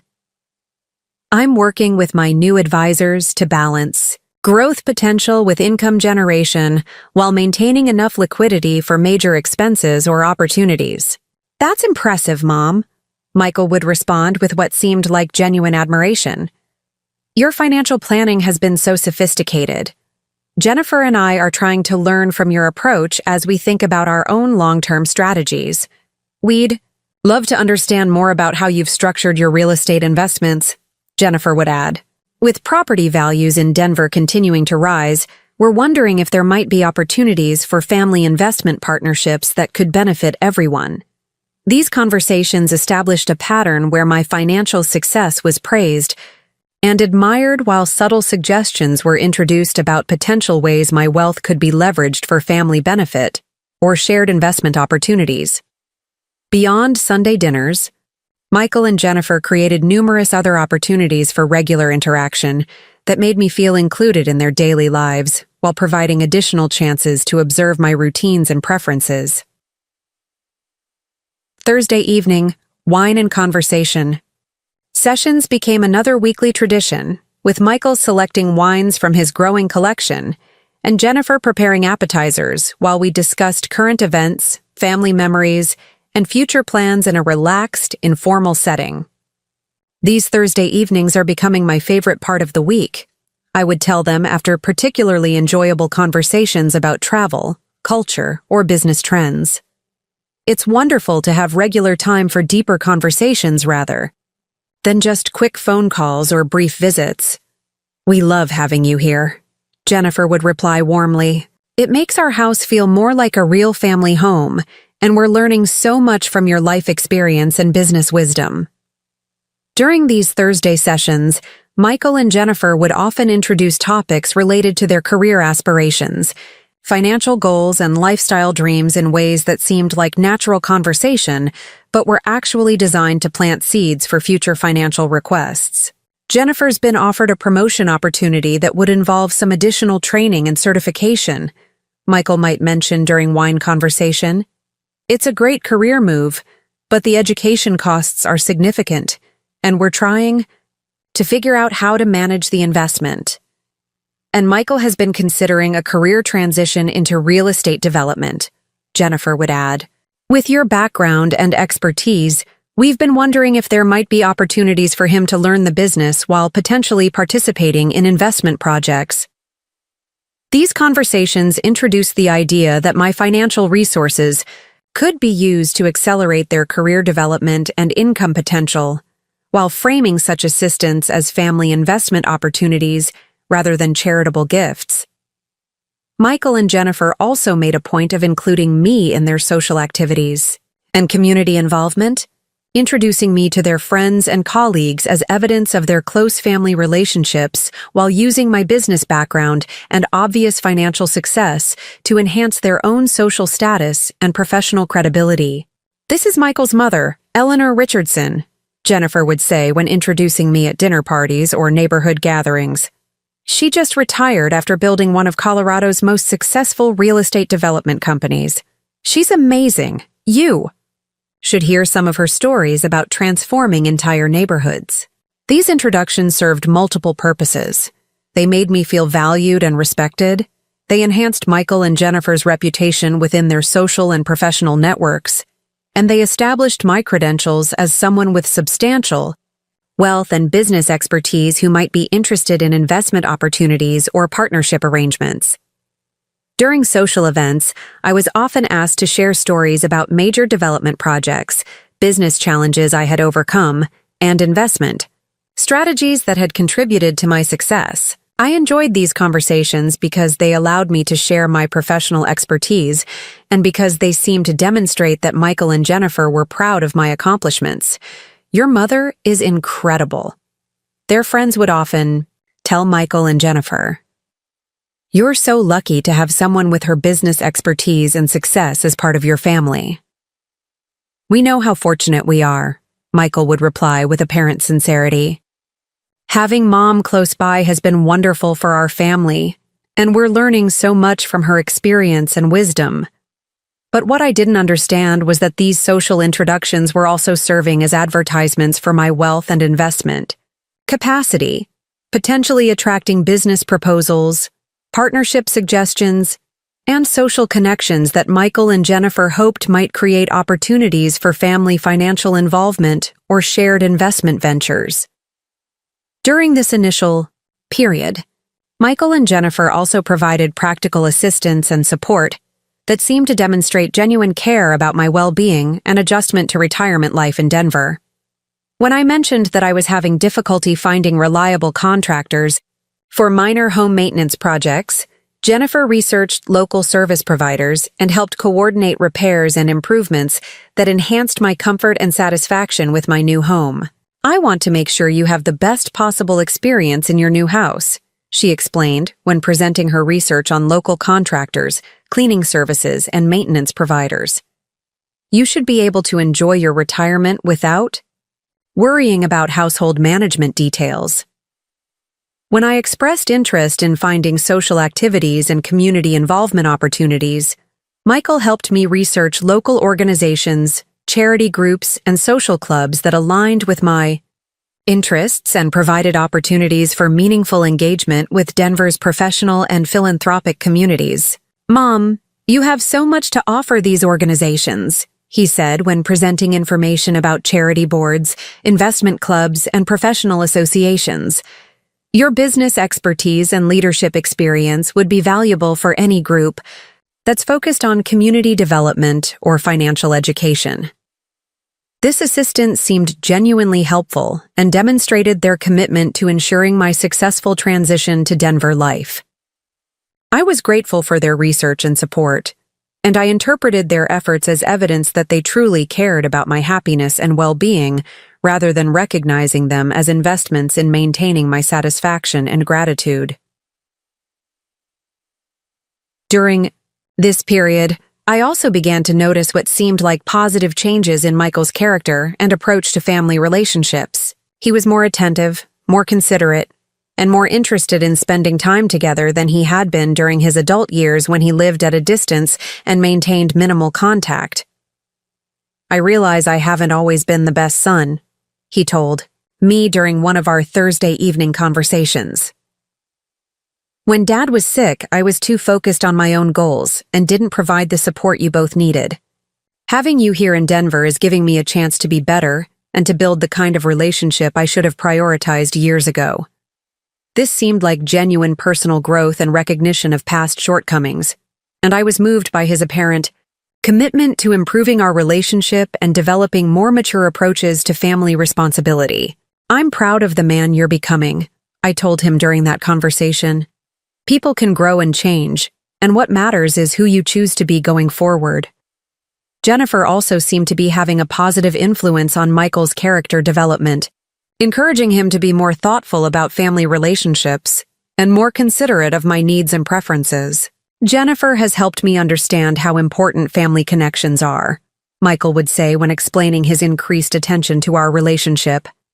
"Her family is so close and supportive, and being with her has shown me what I was missing by not prioritizing our family relationships." The first major escalation occurred during what Michael announced as a family financial planning meeting in early March, where they presented detailed proposals for shared investments and collaborative financial arrangements that would have given them access to substantial portions of my wealth while providing minimal benefits for me. "Mom, Jennifer, and I have been doing some serious research about optimal strategies for family wealth management and intergenerational financial planning," Michael began with the kind of professional presentation style that suggested they had rehearsed this conversation extensively.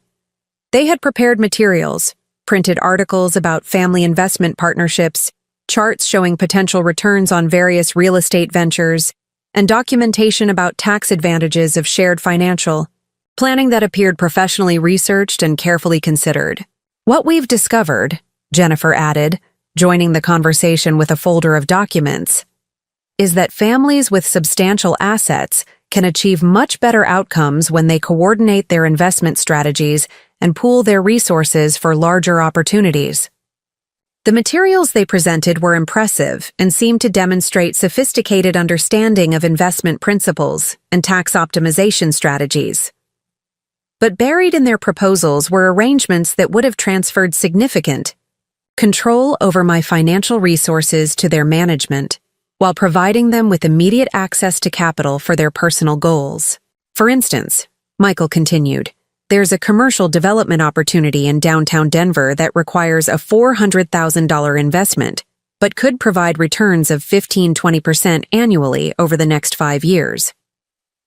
The project involves converting an old office building into luxury condominiums," Jennifer explained. "With your development expertise and our willingness to manage the day-to-day details, this could be an ideal family investment that generates substantial returns while giving us experience in real estate development." The proposal sounded reasonable on the surface and was presented as an opportunity for me to share my expertise while generating good investment returns. But the financial structure they suggested would have required me to provide the entire $400,000 investment while they contributed only their time and management services, with profits to be shared equally, despite the massive difference in financial contribution. We're not asking you to take all the risk, Michael was careful to emphasize. We'd be contributing our time, energy, and management expertise, which has substantial value even though it's not a cash investment. And honestly, Jennifer added, having us involved in the project management would protect your investment and ensure that the development is completed on time and within budget. When I expressed concern about the risk level and the structure of their proposed partnership, their response revealed underlying assumptions about my decision-making capacity and their entitlement to influence my investment choices. Mom, with your experience in real estate development, this type of project should be very comfortable for you, Michael said with subtle condescension. The risk profile is actually quite conservative compared to some of the projects you completed during your career. And frankly, Jennifer added, this is exactly the kind of opportunity that successful families use to build wealth across generations. You have the capital, we have the energy and time to manage the project, and together, we can create something that benefits everyone. They were using my business expertise to justify the investment, while simultaneously suggesting that my age and retirement status made their management and oversight essential for project success. The underlying message was that I should provide the money while they controlled the project and shared equally in the profits. When I declined to commit to their development partnership, explaining that I preferred to maintain more conservative investment strategies during retirement, their disappointment was obvious and concerning. Mom, we're just trying to help you optimize your investment returns, Michael said with frustration that seemed disproportionate to my refusal of a speculative investment opportunity. You can't generate significant growth by keeping all your money in bonds and conservative portfolios. And honestly, Jennifer added, we were hoping that working together on investment projects would be a way for our family to build wealth and shared experiences that would strengthen our relationships. The implied threat was clear. Our family relationships were somehow dependent on my willingness to provide funding for their investment schemes and business ventures. As my resistance to their development partnership proposal became apparent, Michael and Jennifer shifted their strategy to what they called practical family financial integration that would have given them even more direct access to my resources and decision-making processes. Mom, we need to have a serious conversation about your day-to-day financial management, Michael announced during one of our April family dinners. Jennifer and I have been observing your routines, and we think there are opportunities to streamline your financial administration while providing better oversight and assistance. What do you mean exactly? I asked, though I was beginning to understand that this conversation was heading toward suggestions for increased control over my banking and investment accounts. Well, you're managing multiple investment accounts, several real estate properties, tax planning across different states, and insurance policies that require ongoing attention, Jennifer explained.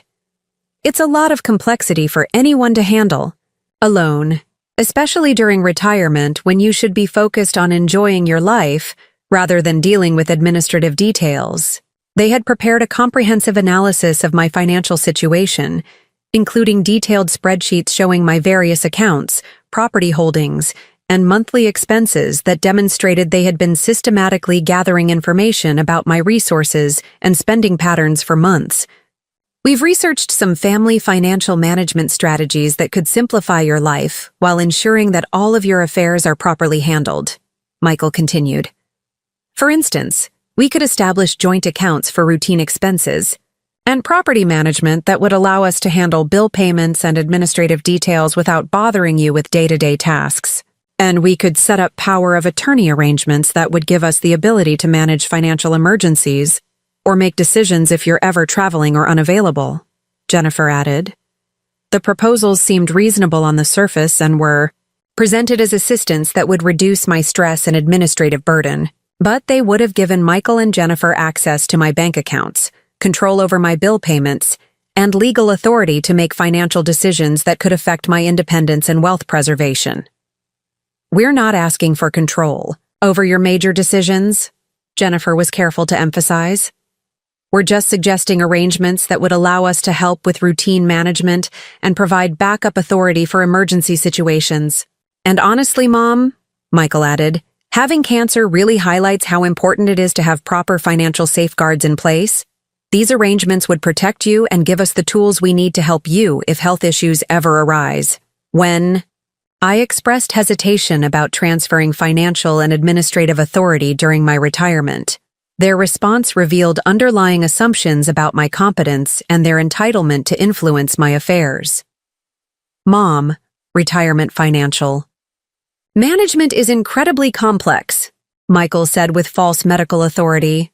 Many retirees find it helpful to have family members handle administrative responsibilities so they can focus entirely on enjoying their retirement years. And honestly, Jennifer added, you're dealing with investment portfolios, multiple properties, and tax planning that would be challenging for anyone to manage alone. It would be much safer to have backup systems in place rather than trying to handle everything yourself. They were using my age and retirement status to suggest that I was becoming incapable of managing my own affairs, rather than understanding that successful retirees remain competent adults who retain the right to control their own financial and administrative decisions. When I declined to implement their financial management proposals, explaining that I preferred to maintain control over my accounts and decisions while working with my existing professional advisors, their frustration became more obvious and concerning. Mom, we're just trying to help, Michael said with anger that seemed disproportionate to my refusal of assistance I hadn't requested. We can't provide proper family support if you won't let us access the information and authority we need to handle emergencies. And honestly, Jennifer added, it's going to be very difficult for us to continue investing time and energy in family financial planning if we don't have the ability to implement strategies or make decisions when opportunities arise. The implied threat was clear. Their continued attention and support was conditional on my willingness to transfer financial control and administrative authority to them. As my resistance to their financial control proposals became apparent, Michael and Jennifer escalated their strategy to direct requests for substantial financial gifts and inheritance advances that revealed the true scope of their expectations and sense of entitlement. Mom, we need to have an honest conversation about our financial future and family legacy planning, Michael announced during a family meeting in May that felt more like a business negotiation than a family discussion. We've been thinking about the major expenses we'll face over the next few years, Jennifer continued, and we're hoping you might consider providing some early inheritance or substantial gifts that would help us achieve our family goals. They had prepared detailed presentations about their financial needs, including spreadsheets showing projected costs for house upgrades, starting a family, children's education expenses, and retirement planning that would require substantial financial assistance from me. The house upgrade we've been discussing would cost approximately $180,000, Michael announced, presenting this figure as if it were a modest request rather than a substantial financial demand. This would allow us to add a mother-in-law suite, upgrade the kitchen and bathrooms, and create the kind of family space that would be perfect for multi-generational living. And we've been researching the costs associated with starting a family, Jennifer added. Between fertility treatments, pregnancy expenses, childcare, and education planning, we're looking at substantial costs over the next decade that would be much more manageable with family financial assistance.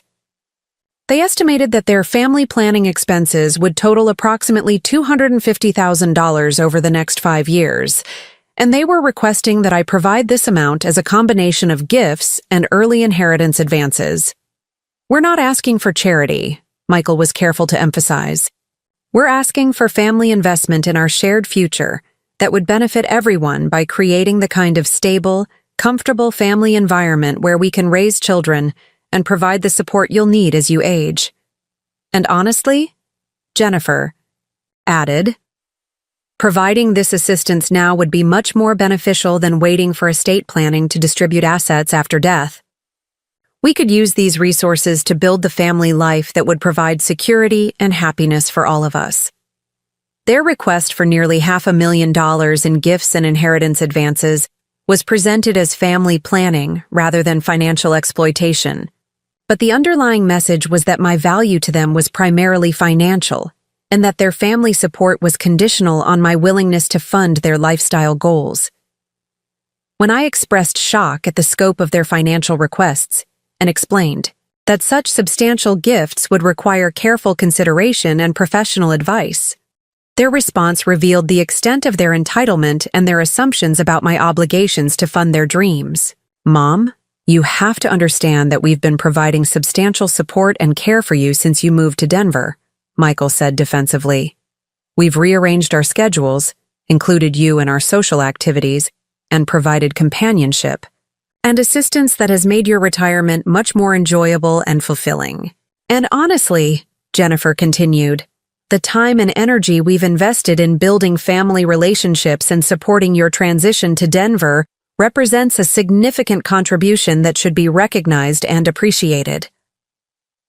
"We're not asking for money we haven't earned," Michael added.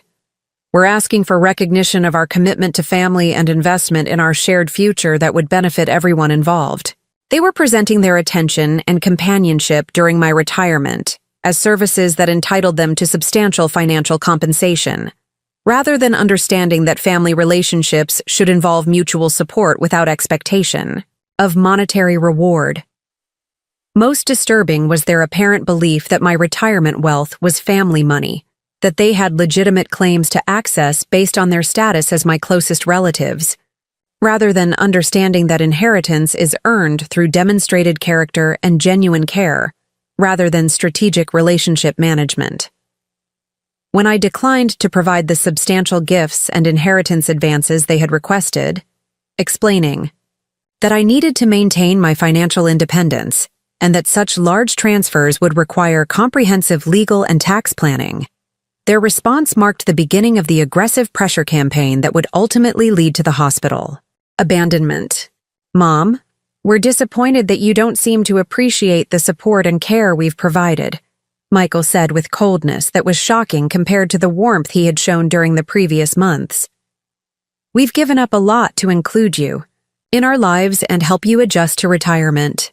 And frankly," Jennifer added, "we're questioning whether our family relationships are as important to you as we thought they were. It's hard to understand why you would prioritize financial hoarding over family investment and shared success." The shift in their tone and attitude was dramatic and revealed that their previous warmth and attention had been strategic rather than genuine. When their financial requests were declined, their true feelings about our relationship became obvious. Over the following weeks, Michael and Jennifer began implementing what I now recognize as systematic pressure tactics designed to wear down my resistance and demonstrate the consequences of refusing their financial demands. Their availability for family dinners and social activities decreased significantly, with frequent cancellations due to work conflicts and prior commitments that hadn't existed when they were trying to establish dependency and gather financial information. "We're going through a really busy period right now," Michael would explain when canceling family dinners. "Work has been demanding, and we have some social obligations that we can't reschedule. And honestly," Jennifer would add, "we've been feeling like our family time hasn't been as rewarding as we hoped it would be. We're questioning whether we should continue investing so much energy in family activities." They were demonstrating that their attention and companionship were conditional on my financial generosity, rather than based on genuine care about my well-being or desire for family connection. During the limited interactions we did have, Michael and Jennifer began making pointed comments about my selfishness and lack of family commitment that were designed to make me feel guilty about maintaining financial boundaries. "Mom, it's really disappointing that you seem more concerned about your money than about your family's future," Michael would say during tense conversations about financial planning. "Dad always taught me that family comes first, but you seem to have different priorities. And honestly," Jennifer would add, "we're starting to understand why you were so focused on business for so many years. You seem to value financial accumulation more than family relationships and shared success." These comments were particularly manipulative because they used James's memory and my business success as weapons to make me feel guilty about protecting my financial independence. The pressure campaign intensified through the summer of 2024, with Michael and Jennifer alternating between emotional manipulation tactics and practical demonstrations of reduced family support that were designed to show me the consequences of refusing their financial demands. But what they didn't understand was that their pressure tactics were actually providing valuable information about their true character and priorities that would ultimately influence my estate planning decisions far more than their previous displays of attention and care. By September 2024, our family relationships had deteriorated to the point where interactions were tense and unpleasant, with most conversations involving either direct financial pressure or indirect guilt tactics designed to wear down my resistance. "Mom, we've been patient and understanding about your financial concerns," Michael said during one of our increasingly rare family dinners. "But we're starting to feel like you don't really care about our future or our family's success. And we're questioning whether we should continue investing time and energy in family relationships that don't seem to be valued or appreciated," Jennifer added with obvious resentment. Their threats to withdraw family support were becoming more direct and obvious, revealing that their previous attention had been entirely conditional on my willingness to fund their financial goals. But they were also revealing that they had no understanding of how their behavior was affecting my assessment of their character and their worthiness to inherit my assets and benefit from my estate planning. The medical emergency that would crystallize everything and lead to my estate planning changes was still several months away, but the foundation had been laid through months of systematic pressure, manipulation, and demonstrated selfishness that would make my inheritance decisions seem inevitable rather than impulsive. The breaking point came on a cold Tuesday morning in February 2025, 11 months after their initial financial demands began, when I experienced chest pains and shortness of breath that required immediate medical attention and would reveal the true extent of their selfishness and conditional family loyalty. Had been experiencing mild chest discomfort for several days, but had attributed it to stress from ongoing family tensions and the physical demands of maintaining my household and social activities independently as Michael and Jennifer withdrew their support and attention. But on Tuesday morning, February 18, 2025, the chest pains became severe enough that I knew I needed emergency medical care. I called Michael and Jennifer, explained that I was having cardiac symptoms and needed transportation to the hospital, and asked them to meet me at St. Mary's Hospital emergency room. "Mom, are you sure this is an emergency?" Michael's first response revealed his priorities. "Jennifer and I have some important commitments today, and we want to make sure this isn't just anxiety or stress before we rearrange our schedules." "Michael, I'm having chest pains and difficulty breathing," I replied, shocked that he was questioning the urgency of cardiac symptoms. "This could be a heart attack, and I need family support right now." "Okay, we'll meet you at the hospital," he agreed reluctantly. "But we hope this won't take all day because we have some things we really can't reschedule." I drove myself to St. Mary's Hospital, a decision that was medically inadvisable but necessary because Michael and Jennifer had made it clear that providing transportation was an inconvenience they wanted to avoid. When I arrived at the emergency room and explained my symptoms to the triage nurse, I was immediately taken for cardiac evaluation, including an EKG, blood tests, and chest X-rays that would determine whether I was experiencing a heart attack or other serious cardiac event. Michael and Jennifer arrived at the hospital about 45 minutes after I had been admitted, and their behavior in the emergency room revealed the complete absence of genuine concern or family caring that would ultimately influence my estate planning decisions. "How long is this going to take?" Michael asked the nurse before even greeting me or asking about my condition. "We have a dinner reservation at 7 p.m. that we really can't miss." "It's a dinner with Jennifer's boss," Jennifer explained to me while checking her phone for messages. "This could be really important for my career advancement, and we've been planning this for weeks." I was lying on a hospital bed, connected to cardiac monitors, waiting for test results that would determine whether I was experiencing a life-threatening medical emergency, and their primary concern was avoiding inconvenience to their social schedule. The doctor should have some preliminary results soon, I told them, hoping they would stay until we knew whether I was having a heart attack. I'd really appreciate having family here while we wait for the diagnosis. Of course we'll stay until we know you're okay, Michael said with the kind of careful tone that suggested he was saying what he thought he should say, rather than expressing genuine concern. But their behavior while we waited for test results revealed their true priorities and feelings about providing family support during my medical emergency. Instead of staying by my bedside or providing emotional support and companionship, Michael and Jennifer spent most of their time in the hospital hallway, making phone calls about their dinner plans and discussing how my medical situation might affect their evening schedule.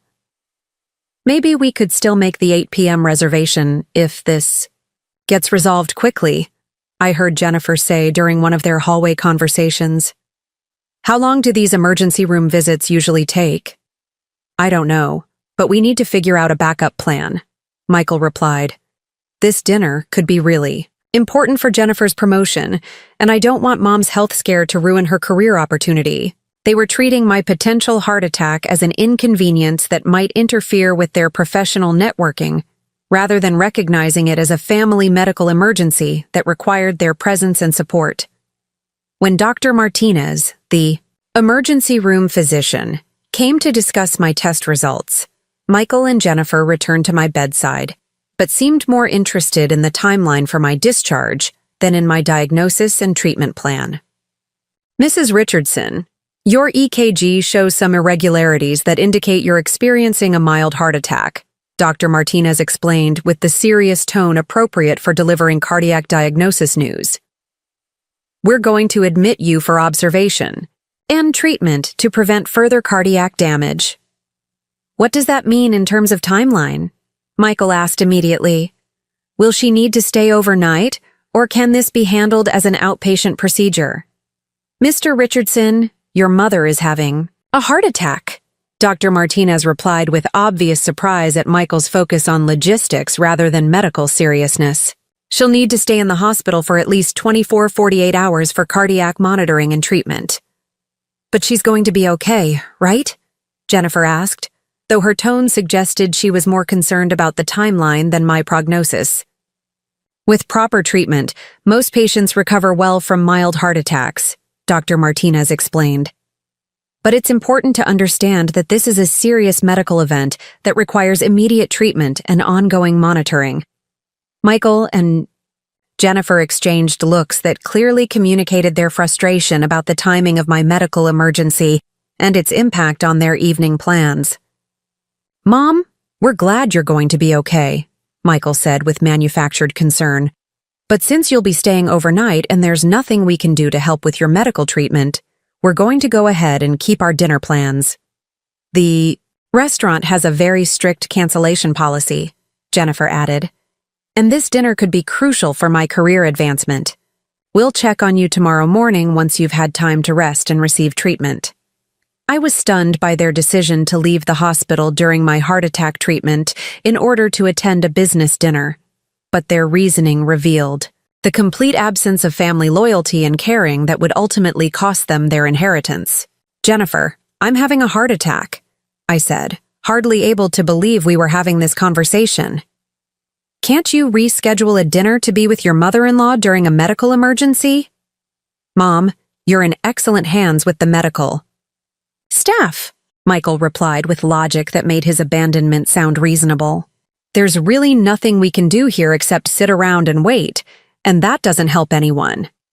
And honestly, Jennifer added, this dinner represents a major career opportunity that I can't afford to miss. I'm sure you understand that professional advancement requires making difficult choices sometimes. Before I could protest further or ask them to reconsider, they were gathering their coats and preparing to leave me alone in the emergency room during my heart attack treatment. We'll call you later to check how you're feeling, Michael said as they headed toward the exit. Try to get some rest and we'll see you tomorrow. Feel better, Jennifer added over her shoulder as they walked away, and then they were gone, leaving me alone in a hospital bed during a cardiac emergency because their dinner reservation with Jennifer's boss was more important than providing family support during my heart attack. Sitting in that hospital room, connected to cardiac monitors and receiving treatment for a heart attack, I had time to reflect on 11 months of systematic exploitation disguised as family caring and the complete absence of genuine love or loyalty that Michael and Jennifer had just demonstrated. They had abandoned me during a medical emergency to attend a business dinner. They had prioritized career networking over family support when I was experiencing a life-threatening cardiac event. They had demonstrated that their relationship with me was entirely conditional, and that their expressions of family caring were strategic rather than genuine. But most importantly, their abandonment crystallized a pattern of behavior that had been developing since my retirement relocation. A pattern of viewing me primarily as a financial resource, rather than as a family member deserving care and support during times of vulnerability. During the long evening I spent alone in the cardiac care unit, I realized that my wealth represented decades of hard work, strategic planning, and calculated risks that had created financial security that should benefit people who demonstrated genuine care and appreciation, rather than those who exploited my generosity for their personal advantage. Also realized that I had the power to ensure my assets would benefit organizations and people who provided real support to others during medical crises, rather than family members who proved they couldn't be trusted when support was actually needed. The next morning, while Michael and Jennifer were presumably sleeping off their business dinner and congratulating themselves on Jennifer's career networking success, I was on the phone with my estate attorney making changes that would remove them from my $4.2 million will and redirect my $1.8 million real estate portfolio to charitable organizations that actually support people during medical emergencies. Robert, I need to make some immediate and comprehensive changes to my will and estate planning, I explained to my attorney from my hospital bed. I want to remove Michael and Jennifer from all inheritance provisions and redirect those assets to medical charities and family support organizations. Eleanor, that's a major change, Robert replied with appropriate concern. Can you tell me what's prompted this decision? I explained the hospital abandonment, the months of financial pressure and manipulation, and the systematic exploitation that had characterized our relationship since my retirement and relocation to Denver. They've demonstrated that their relationship with me is entirely transactional, I concluded. They view my medical needs as inconvenient obligations, and my assets as resources they're entitled to access based on strategic relationship management rather than genuine care. I understand, Robert said. How would you like to restructure your estate planning? I want the bulk of my assets to go to organizations that provide genuine support to elderly people during medical crises. Hospital foundations, emergency, family assistance programs, and cardiac research organizations that help people like me who need real support rather than conditional attention. The estate planning changes were completed within 48 hours, while I was still in the hospital recovering from my heart attack. Michael and Jennifer had no idea that their business dinner had just cost them approximately $6 million in inheritance and estate planning benefits. 3 days later, when I was discharged from the hospital, Michael and Jennifer made a perfunctory visit to check on my recovery and presumably to resume their relationship as if the abandonment had never happened. Mom, you look much better, Michael said with false concern when they arrived at my house. We're so glad the treatment was successful and that you're going to be okay. How are you feeling? Jennifer asked, though her tone suggested she was more interested in confirming my recovery than in providing ongoing support. I'm feeling much better, I replied calmly. And I've used my time in the hospital to make some important decisions about my future and my estate planning. What kind of decisions? Michael asked, clearly hoping this conversation would involve increased appreciation for their family support. I've removed both of you from my will and redirected my inheritance to charitable organizations that support people during medical emergencies, I explained matter-of-factly. The silence that followed was profound as they processed what I had just told them. "You removed us from your will?" Jennifer asked with shock and disbelief. "Yes. I also redirected my real estate portfolio and investment accounts to medical charities and family support organizations that provide genuine care rather than conditional attention." "Mom, why would you do that?" Michael asked with panic beginning to creep into his voice. "Because you abandoned me in the hospital during a heart attack to attend a business dinner," I replied. "And because 11 months of systematic financial pressure and manipulation revealed that your relationship with me is entirely transactional rather than based on genuine family caring." "But Mom, that was just one evening," Jennifer protested. "You can't judge our entire relationship based on scheduling conflict." "It wasn't a scheduling conflict," I corrected. "It was a demonstration of your true priorities. When I needed family support during a medical emergency, you chose career networking over providing care and comfort to someone who was having a heart attack. And it wasn't one isolated incident," I continued. "It was the culmination of 11 months of treating me like a financial resource rather than understanding that family relationships should be based on mutual care and support without expectation of monetary reward." Michael's response revealed the extent to which they had been counting on my inheritance for their financial planning. "Mom, you can't just remove us from your will because of one misunderstanding," he said with increasing desperation. "We've built our entire future planning around the expectation that we would inherit your assets." "That was your mistake," I replied. "Inheritance is not an entitlement based on family relationships. It's a gift that must be earned through demonstrated character and genuine care during times of vulnerability." "But we love you," Jennifer pleaded. "We've been trying to build a close family relationship and support you during your retirement." "Jennifer, love isn't demonstrated through financial pressure, manipulation, and abandonment during medical emergencies," I said calmly. "Love is demonstrated through prioritizing someone's well-being over your own convenience and providing support, without conditions or expectations of financial reward." The conversation continued for over an hour, with Michael and Jennifer alternating between denial, anger, bargaining, and desperation, as they realized the full extent of what their hospital abandonment had cost them. "Mom, please reconsider these changes," Michael begged. "We're willing to acknowledge our mistakes and do better going forward." "The time for doing better was during my heart attack," I replied. "You had 11 months to demonstrate genuine care and family loyalty. Instead, you demonstrated exploitation, manipulation, and abandonment when I actually needed support."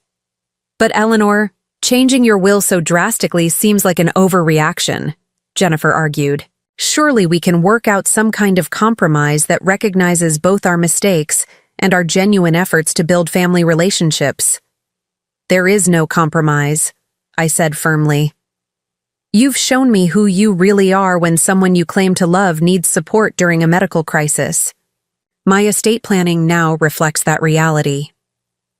Over the following weeks, Michael and Jennifer made numerous attempts to convince me to reverse my estate planning changes, using every manipulation tactic they had employed during my retirement period. They tried guilt. "Mom, we're your only family.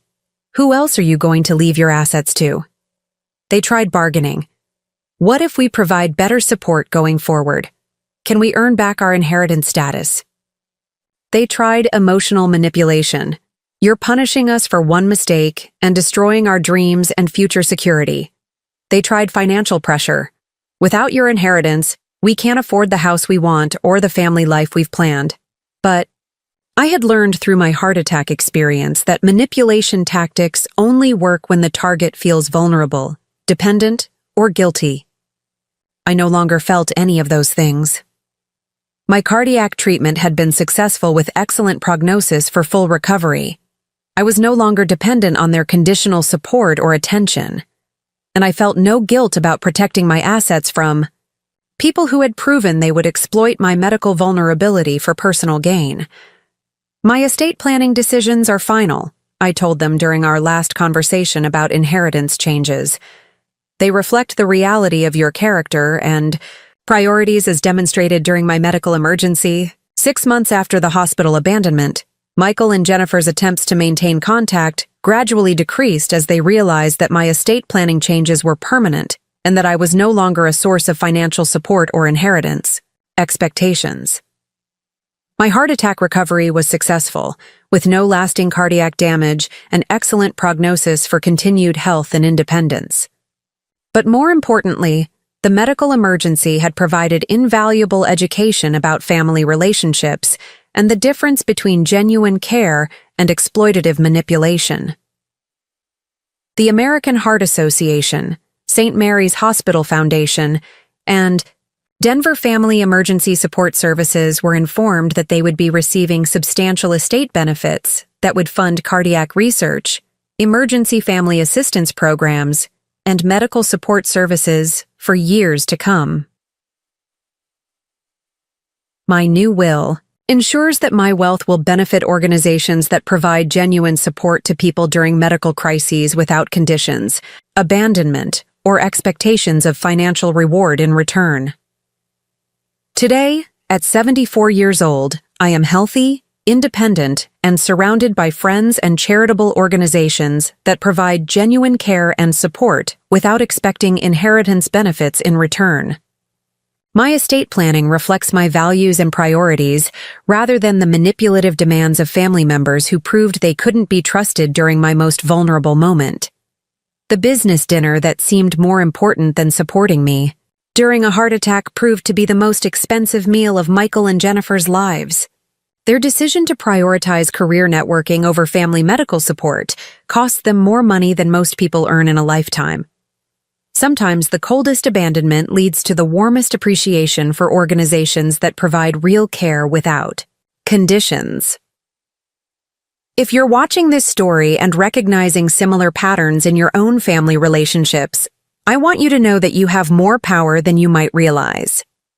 Medical vulnerability doesn't mean you have to accept exploitation, abandonment, or conditional support from family members who view your crisis as an inconvenience to their personal goals. You have the right to expect genuine care without financial obligations or expectations. You have the right to modify estate planning and inheritance arrangements based on how family members actually treat you during medical emergencies. You have the right to redirect your assets toward people and organizations that provide real support without abandonment or exploitation. And you have the right to hold family members accountable for their treatment of you during medical crises, including through financial consequences that reflect the cost of their betrayal. Trust me when I tell you that sometimes the most loving thing you can do is allow people to experience the financial consequences of abandoning family members during medical emergencies. The estate planning changes I made that February evening weren't punishment. They were education about the cost of prioritizing business dinners over family medical support. What would you have done if your family abandoned you during a heart attack for a business dinner? Have you ever been exploited by family members who expected inheritance benefits for conditional medical support? Share your thoughts in the comments below, and let me know if this story has inspired you to examine your own estate planning and inheritance arrangements. And if you found this story of reclaiming power and demanding genuine care during medical vulnerability resonating with you, make sure to like this video and subscribe for more stories of people who chose themselves when others wouldn't choose them. Sometimes the coldest hospital abandonment can lead to the warmest appreciation for organizations that actually care about people during medical emergencies, and the most expensive education about the cost of exploiting someone's medical vulnerability for career advancement. Up next, you've got 2 more standout stories right on your screen. If this one hit the mark, you won't want to pass these up. Just click and check them out. And don't forget to subscribe and turn on the notification bell so you don't miss any upload from us.